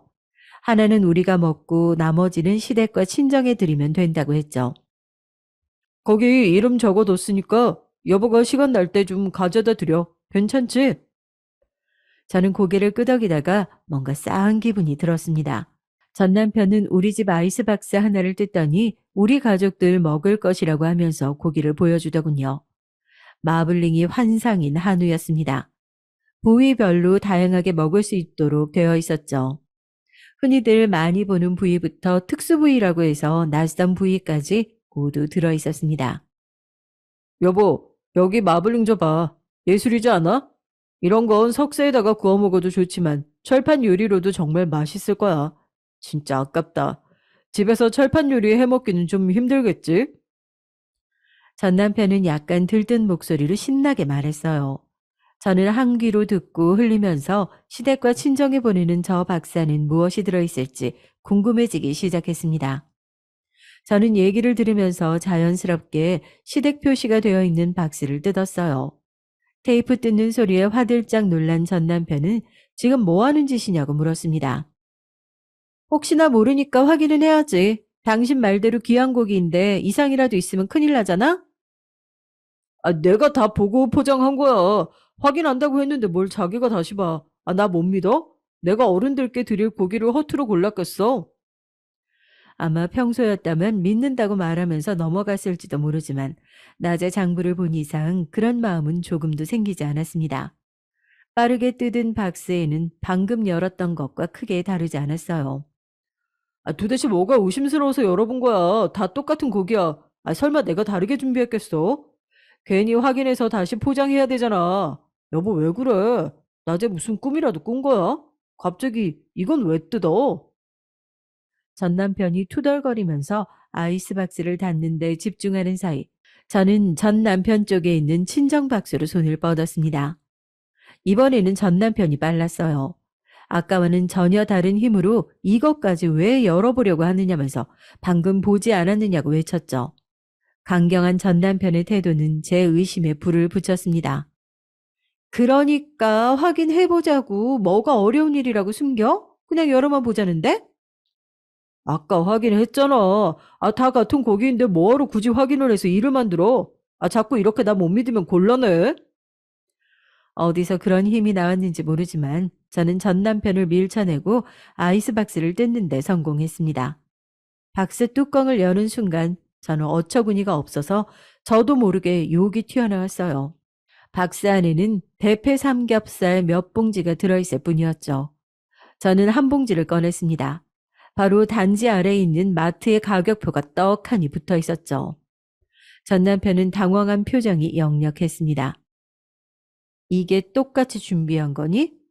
네 눈에는 이게 한우로 보여? 그냥 삼겹살도 아니고 고작 100g당 1,300원 정도 하는 대패 삼겹살을 이렇게 정성스럽게 포장을 했어. 심지어 이걸 나더러 가져다 드리라고까지 해? 넌 우리 부모님이 도대체 뭐라고 생각하는 거야? 여보, 잠깐만. 진정하고 내 얘기 좀 들어봐. 다 이유가 있어서 그랬어. 내 말 듣고 나면 당신도 이해할 거야. 전 남편은 어떻게든 저를 진정시키려고 하면서 자신의 얘기를 들어달라고 했습니다.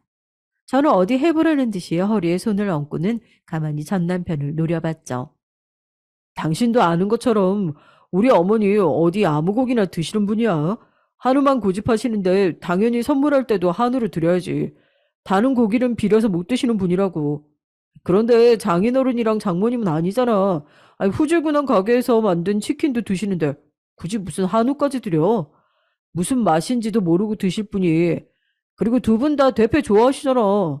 나는 그냥 좋아하시는 고기 많이 드시라고 준비했지. 그게 고기한테도 좋을 거고.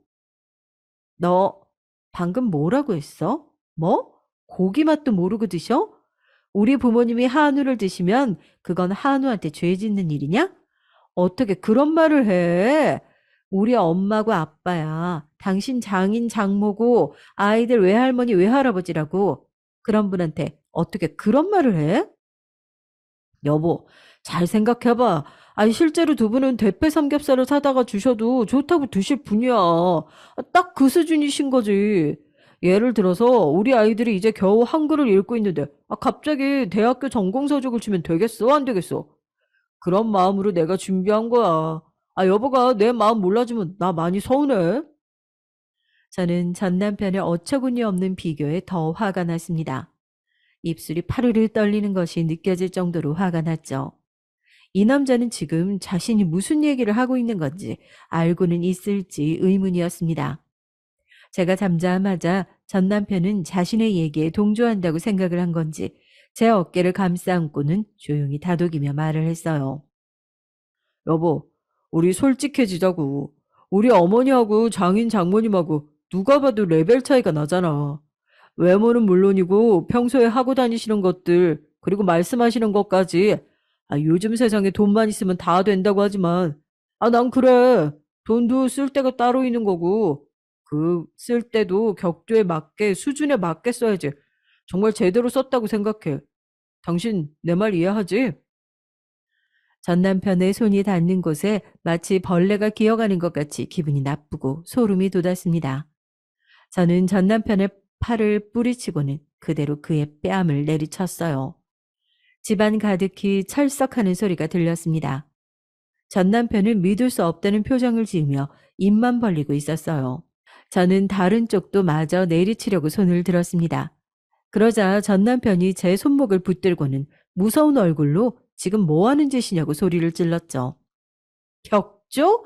그래, 너는 그렇게 사람이 격조가 있어서 어른들을 그따위로 대하니? 레벨 차이?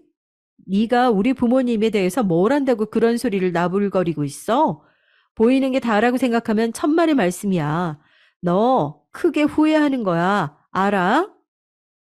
전 남편은 제 말이 우습다는 듯이 어깨까지 들썩거리며 웃더니 저더러 뭘 할 수 있느냐고 물었습니다. 무슨 리조트? 펜션? 어디에 붙어 있는지 제대로 말도 못하는 거 하나 운영한다고 뭐라도 되는 것 같아? 진짜 내가 이래서 결혼을 망설였는데 그래도 가르치면 사람 구실 하겠거니 싶어서 걷어줬더니 하는 행동이 고작 내 얼굴에 손을 올려? 어릴 때 쫓겨나서 아무리 본데도 없이 자랐다고 하지만 진짜 이런 것까지 가르쳐야 되는 거야? 저는 마치 제가 자기 학생이라도 되는 것처럼 말하는 전 남편을 보자 더 이상은 이곳에 있을 수가 없었습니다. 저는 앞으로 나도 아이들도 볼 생각하지 말라고 말하고는 급한 것만 챙겨서 집을 나왔어요. 전 남편은 이대로 나가면 정말 자기랑 다시는 볼 수 없다고 말하면서 아이들 역시 다시 볼 수 없을 것이라고 말했죠. 저는 소송을 해서라도 아이들은 제가 키우겠다고 소리를 지르고 그대로 나왔습니다. 저는 흥분을 최대한 가라앉히려고 노력했지만 핸들을 쥐고 있는 손은 부들부들 떨리고 있었어요. 그렇게 집을 나선 저는 큰오빠 집으로 갔습니다. 아이들이 조카들과 수영장에서 놀고 와서 그대로 뻗었다고 연락을 받았거든요. 큰오빠에게 그간의 일을 얘기하고 이혼을 하려고 한다고 말했죠. 잠시 놀란 표정을 짓던 오빠는 묵묵히 어깨만 두드려주고는 편하게 있으라고 하더군요. 이후 전 남편은 몇 번이나 아이들을 내놓으라고 연락이 왔어요. 어디 있는지 물어보면서 당장 내놓지 않으면 경찰에 유괴라고 신고를 하겠다고 하더군요. 저는 큰오빠네 집에 있으며 저는 양육권은 죽어도 줄 수 없다고 말했어요. 전 남편은 코웃음을 치면서 아이들을 키울 능력도 없으면서 무슨 수로 양육권을 주장하느냐고 비웃더군요. 지금이라도 늦지 않았어. 잘못했다고 싹싹 빌어. 그럼 내가 너그럽게 용서해 줄 테니까 잘 생각해. 이번 기회 두 번은 없어. 생각이고 뭐고 다 필요 없어. 양육권은 내가 못 지킬 것 같아? 난 어떤 수단을 써서라도 양육권, 친권 가져올 거야. 그러니까 내가 사과한다는 생각 꿈에도 하지 마. 그럴 일 없으니까. 당신 크게 실수하는 거야. 내가 이대로 넘어갈 것 같아? 지금 이 순간을 나중에 뼈저리게 후회하도록 만들어줄 거야. 알아? 저는 전 남편의 경고에도 전혀 두렵지 않았습니다. 지킬 자식이 있는 엄마잖아요. 소중한 사람이 있는데 뭐가 두렵겠어요. 저는 전력을 다해서 아이들을 지키겠다고 다짐하고는 당장의 변호사를 찾아가 소송 준비를 시작했습니다. 아이에게 안정감을 줄 수 있어야 하는 것은 물론 경제적인 문제도 중요하게 작용한다고 하더군요. 프리랜서가 아닌 제대로 된 직장을 가질 필요가 있다는 말씀이셨어요. 저는 결혼 이후에도 꾸준히 연락을 하고 있던 언니에게 연락을 했습니다. 강릉에 있는 선배인데 저한테 갤러리를 좀 맡아서 운영해달라고 몇 번이나 말을 했었거든요. 저는 바로 강릉으로 내려가겠다고 말했죠. 나름 조용히 해결하려고 했지만 꼬리가 길면 밟힌다고 부모님께 들킬 수밖에 없었습니다. 아버지께서는 잔뜩 화가 나신 얼굴로 어떻게 하고 싶으냐고 물어보셨어요. 양육권 때문이라도 경제적으로 안정감을 줘야 돼요. 그래서 강릉의 선배 갤러리 일을 돕기로 했어요. 강릉? 강릉까지 내려갈 생각이냐? 애들이랑 다 같이? 아버지께서는 눈을 감고 한동안 손가락으로 탁자를 톡톡 치면서 생각에 잠겨 계셨죠. 저는 무슨 생각을 하고 계실지 조금도 짐작이 가지 않았습니다. 그럼 강릉에 리조트 3개가 있어. 그거 네가 맡아라. 경제권이 중요하다며? 그럼 확실하게 눌러줘야지. 감히 내 딸한테서 아이들을 뺏어갈 생각조차도 못하게. 그리고 변호사는 당장 바꿔. 내일 봐주는 사람 있다. 연락해 뒀으니까 그쪽이랑 해. 거기도 이혼 전담으로 하는 팀이 있다고 하니까. 변호사 일은 감사하지만 아버지, 저 사업이랑 거리가 먼 사람이에요. 그런 큰일은 더더욱 못하고요. 갤러리 일로도 충분해요. 어차피 직접 관리하는 사람 다 따로 있어. 실무자들이 일 잘하도록 챙겨주기만 하면 되는데 뭐가 어렵다고 그래. 그리고 이번 기회에 배워보면 되지. 해보지도 않고 지레 겁부터 먹는 게냐? 그런 생각으로 자식은 어떻게 지키려고? 그리고 그놈한테 뭐라도 돌려줘야 할 것 아니냐? 바보같이 이대로 가만히 있을 생각이야? 저는 감사하다는 말씀을 드리고는 아버지께 따로 얘기를 좀 하고 싶다고 말씀드렸어요. 아버지는 저를 안쪽 서재로 부르셨죠. 저는 전 남편의 가게 중에서 회사 일과 관련된 것으로 추측하는 것들을 보여드렸습니다. 아버지는 한참을 보시더니 좀 이상하다고 하시면서 그 장부에 적힌 이름을 하나하나 짚으시더니 직접 물어보자고 하셨죠. 저는 이렇게까지 도움을 받을 수 있을 것이라고는 생각해보지 않았기에 살짝 긴장이 됐습니다. 1시간 정도 지났을까? 큰오빠 또래의 남자가 들어왔어요. 아버지께서는 가타부타 아무런 말씀을 하지 않으셨죠. 저더러 궁금한 점이 있으면 물어보라고만 하셨고요. 저는 장부의 사진을 보여주면서 여기 적힌 금액이 의미하는 것이 무엇이냐고 물었습니다. 그 남자는 눈에 띄게 당황하더니 도대체 그 사진은 어디서 난 것이냐고 물었어요. 남편 차에서 발견한 장부 찍어뒀어요. 이 숫자들 의미하는 게 여기 적힌 대로 골프 연습장이나 술집에서 사용한 금액은 아닌 거죠? 지금 이렇게 놀라시는 것 보니까 다른 의미가 있는 거네요. 남자분은 이런 장부를 따로 두고 있었냐며 그럼 그렇지 호락호락한 놈은 아니었다고 중얼거렸습니다. 아버지께서는 솔직하게 다 털어놓는 것이 좋을 것이라며 옆에서 거들어 주셨어요. 그분이 알려주신 얘기는 너무나도 어이가 없었습니다. 그 장부는 회사 일과 관련된 것은 맞았어요. 다만 거기 적힌 것은 평범한 접대비가 아니었습니다. 사업을 따내기 위해서 오고 간 더러운 뒷돈과 연관이 있었습니다.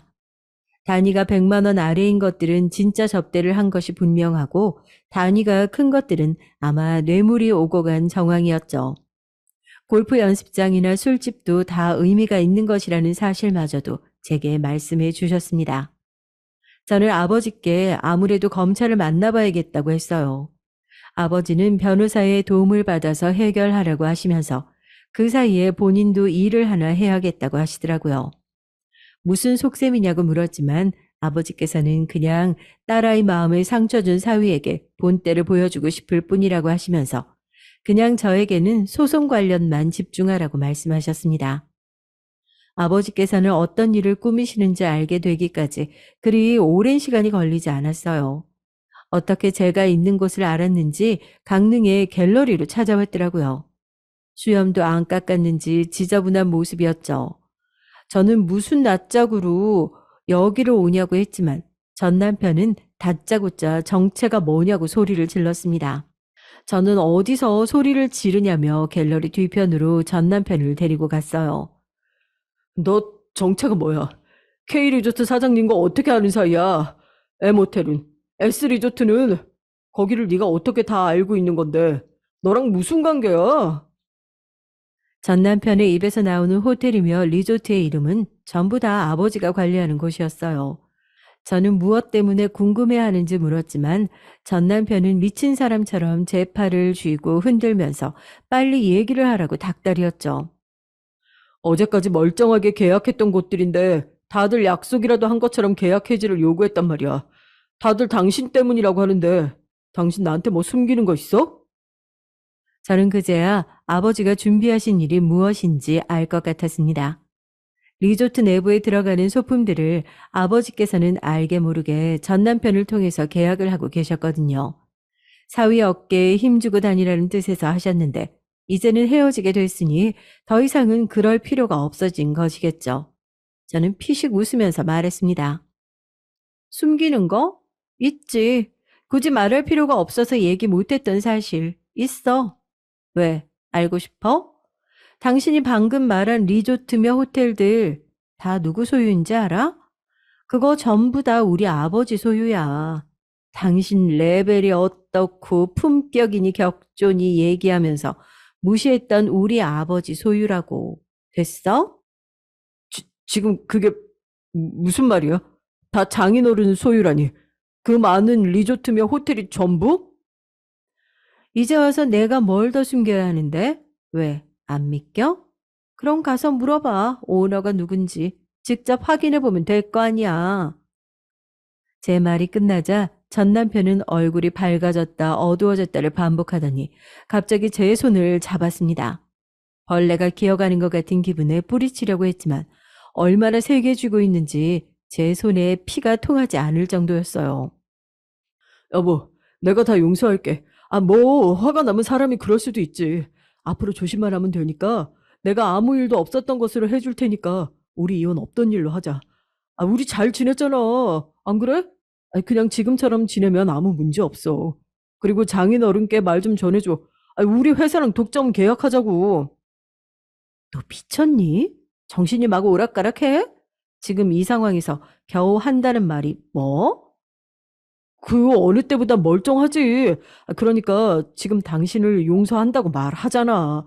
이 순간 이후로 나는 싹 다 잊을 거야. 당신이 한 행동 어때? 고맙지? 그러니까 아버님께 가자. 어서. 저는 이 미친 인간이랑은 더 이상 대화가 되지 않겠구나 싶었어요. 저는 사람을 불러 전 남편을 끌어내라고 했죠. 하지만 전 남편은 쉽사리 끌려가지 않았습니다. 자기가 이렇게 양보를 하는데 왜 이러냐고 소리를 질렀어요. 누가 무슨 양보를 해? 용서? 지금 날 용서한다고 말했다는 것 자체가 당신이 제정신이 아니란 증거야. 정말 우린 끝이야. 알겠어? 법정에서 보자. 그리고 한 가지 더. 당신이 그 회사에 있는 한 당신 회사의 제품은 절대 쓰지 않겠다고 회사에 얘기해 둘 테니까 어디 한번 잘 버텨보라고. 남편은 끌려가면서도 어떻게 그럴 수 있냐고 안 된다고 발버둥을 쳤죠. 하지만 저는 손톱만큼이라도 남아있던 모든 감정이 단순간에 날아가 버리는 기분이었습니다. 저는 바로 검찰을 찾아가 남편이 썼던 가계부의 사진을 넘겼어요. 다행히 작은 오빠의 지인이 검사라 손쉽게 해결할 수 있었죠. 저는 뇌물을 주고받은 흔적으로 추측이 된다고 하면서 그날 아버지께 불려와 모든 사실을 고백했던 분의 음성 파일도 넘겨드렸습니다. 검사님은 곧 연락을 드리겠다고 하시더라고요. 저는 전 남편의 회사도 찾아갔습니다. 물론 아버지의 대리인으로 변호사도 함께 말이죠. 물론 저의 목적은 전 남편에게 한 말을 행동으로 옮기기 위해서였습니다. 오늘 여기 온 이유는 간단해요. 이 더러운 거래를 하는 곳의 제품은 앞으로 단 하나도 받지 않겠다는 말씀을 전하러 왔어요. 회사에서는 상당히 당황하는 것 같았습니다. 속으로 이런 더러운 일을 하면서 회사가 몰랐다는 것이 말이 될까 싶은 생각이 들었죠. 저는 덧붙여 전 남편이 담당자로 있는 그 어떤 리조트에서도 이곳과는 계약을 하지 않겠다고 했죠. 장부의 존재는 정말 회사에서도 몰랐던 것 같더라고요. 제게 이 장부의 실물은 누가 가지고 있냐고 물었습니다. 장부를 누가 가지고 있는지가 중요한가요? 이 사실을 누가 얼마나 알고 있는지가 더 중요하죠. 저는 지금 이 자료를 검찰에 넘기고 오는 길입니다. 증거가 될 만한 음성 파일도 마찬가지고요. 그럼에도 제가 이곳을 찾아온 것은 아셔야 할 일이라고 생각했기 때문이에요. 현명하신 판단 기대하죠. 회사를 나오는데 어디를 다녀오는 건지 전 남편과 로비에서 마주쳤어요. 전 남편을 엄청 반갑다는 듯이 큰 소리로 여보를 외치며 다가오더군요. 혹시 몰라 아버지께서 붙여주신 가드들이 남편을 가까이 오지 못하도록 거리를 벌려주었고요. 전 남편은 자기가 누군 줄 알고 이렇게 하느냐며 제게 친근한 척을 하는데 웃음만 나오더라고요. 여보, 여기 어쩐 일이야? 혹시 아버님 오셨어? 아버님이 해결해 주라고 하셨구나. 그렇지? 저는 그런 일은 꿈에서나 있을 것이라고 말하며 전 남편의 얼굴로 장부 사진을 던져 주었습니다. 남편은 유심히 사진을 보더니 얼굴이 하얗게 질리다 못해 죽어가는 표정으로 저를 바라봤죠. 당신이 이걸 어떻게 아는 거야? 어디서 봤어? 설마 이걸 사람들한테 다 얘기하고 다닌 건 아니지? 이건 극비 문서야. 외부로 방출되면 안 되는 정보라고. 여보, 말 좀 해봐. 여보! 전 남편은 이 장부의 의미를 제가 모를 것이라고 생각했는지 기밀이니 뭐니 말을 가져다 붙였습니다. 검찰에도 여기 회사에도 다 얘기했어. 당신의 죄목은 어디까지 될지는 모르겠네. 죄목이 너무 많아서 말이야. 뇌물에 횡령에 정말 한 사람이 어떻게 이 모든 걸 다 할 수 있을까 싶어. 그렇지? 그러니까 애들은 꿈도 꾸지 마. 그런 범죄자 새끼한테 내 아이들이 자라는 꼴을 보고 있을 것 같아?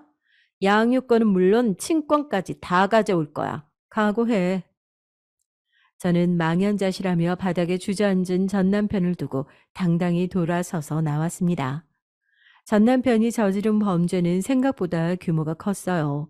여러 사람들과 함께 한바탕 크게 치려고 했던 모양이더라고요. 회사 돈을 마음대로 돌려 쓴 것은 물론 접대비 명목으로 회사에 납품하던 하청 업체들에게서도 돈을 갈취했던 모양이더라고요. 그 중에는 진짜 전 남편에게 뇌물을 챙겨준 사람도 있었다고 합니다.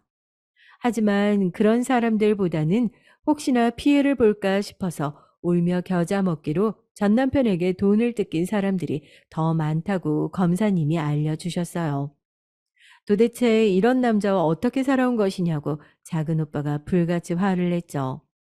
전 남편은 회사에서 쫓겨난 것은 당연했고 여러 곳에서 전 남편을 상대로 소송을 걸었다고 해요.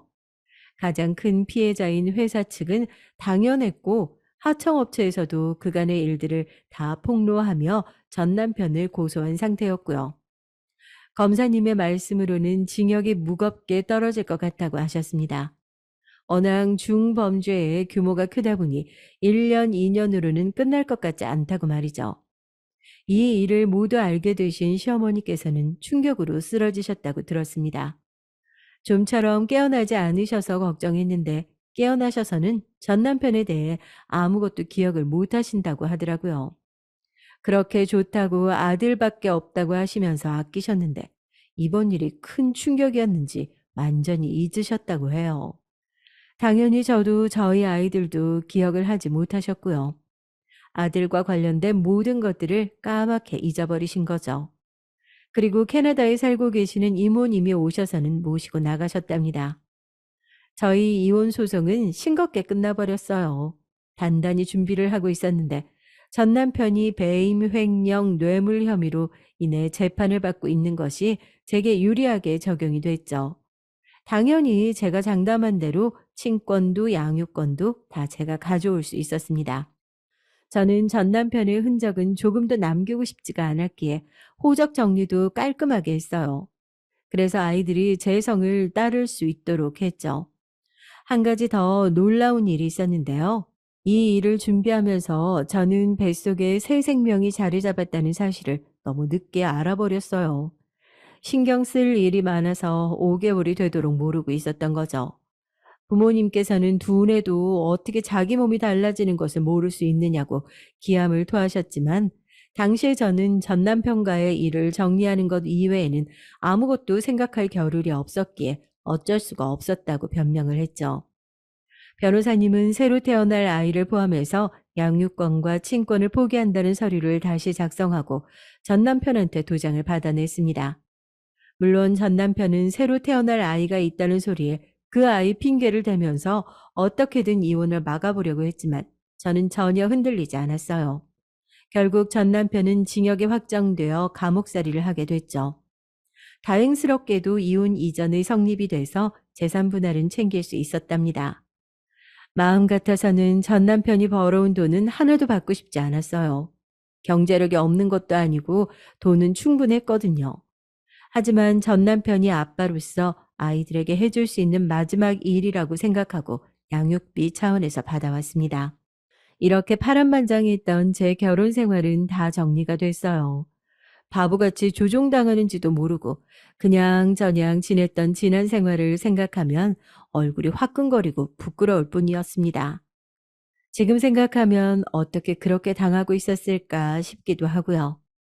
사랑에 눈이 멀었던 것인지 아니면 그 순간의 안락함에 익숙해진 것인지 모르겠지만 두 번 다시는 그런 일들이 일어나게 두지는 않을 생각입니다.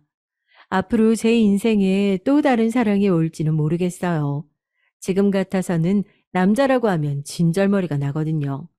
아마 한동안 저는 여자가 아닌 우리 아이들의 엄마로서 어깨 펴고 지낼 수 있도록 노력할 생각이랍니다.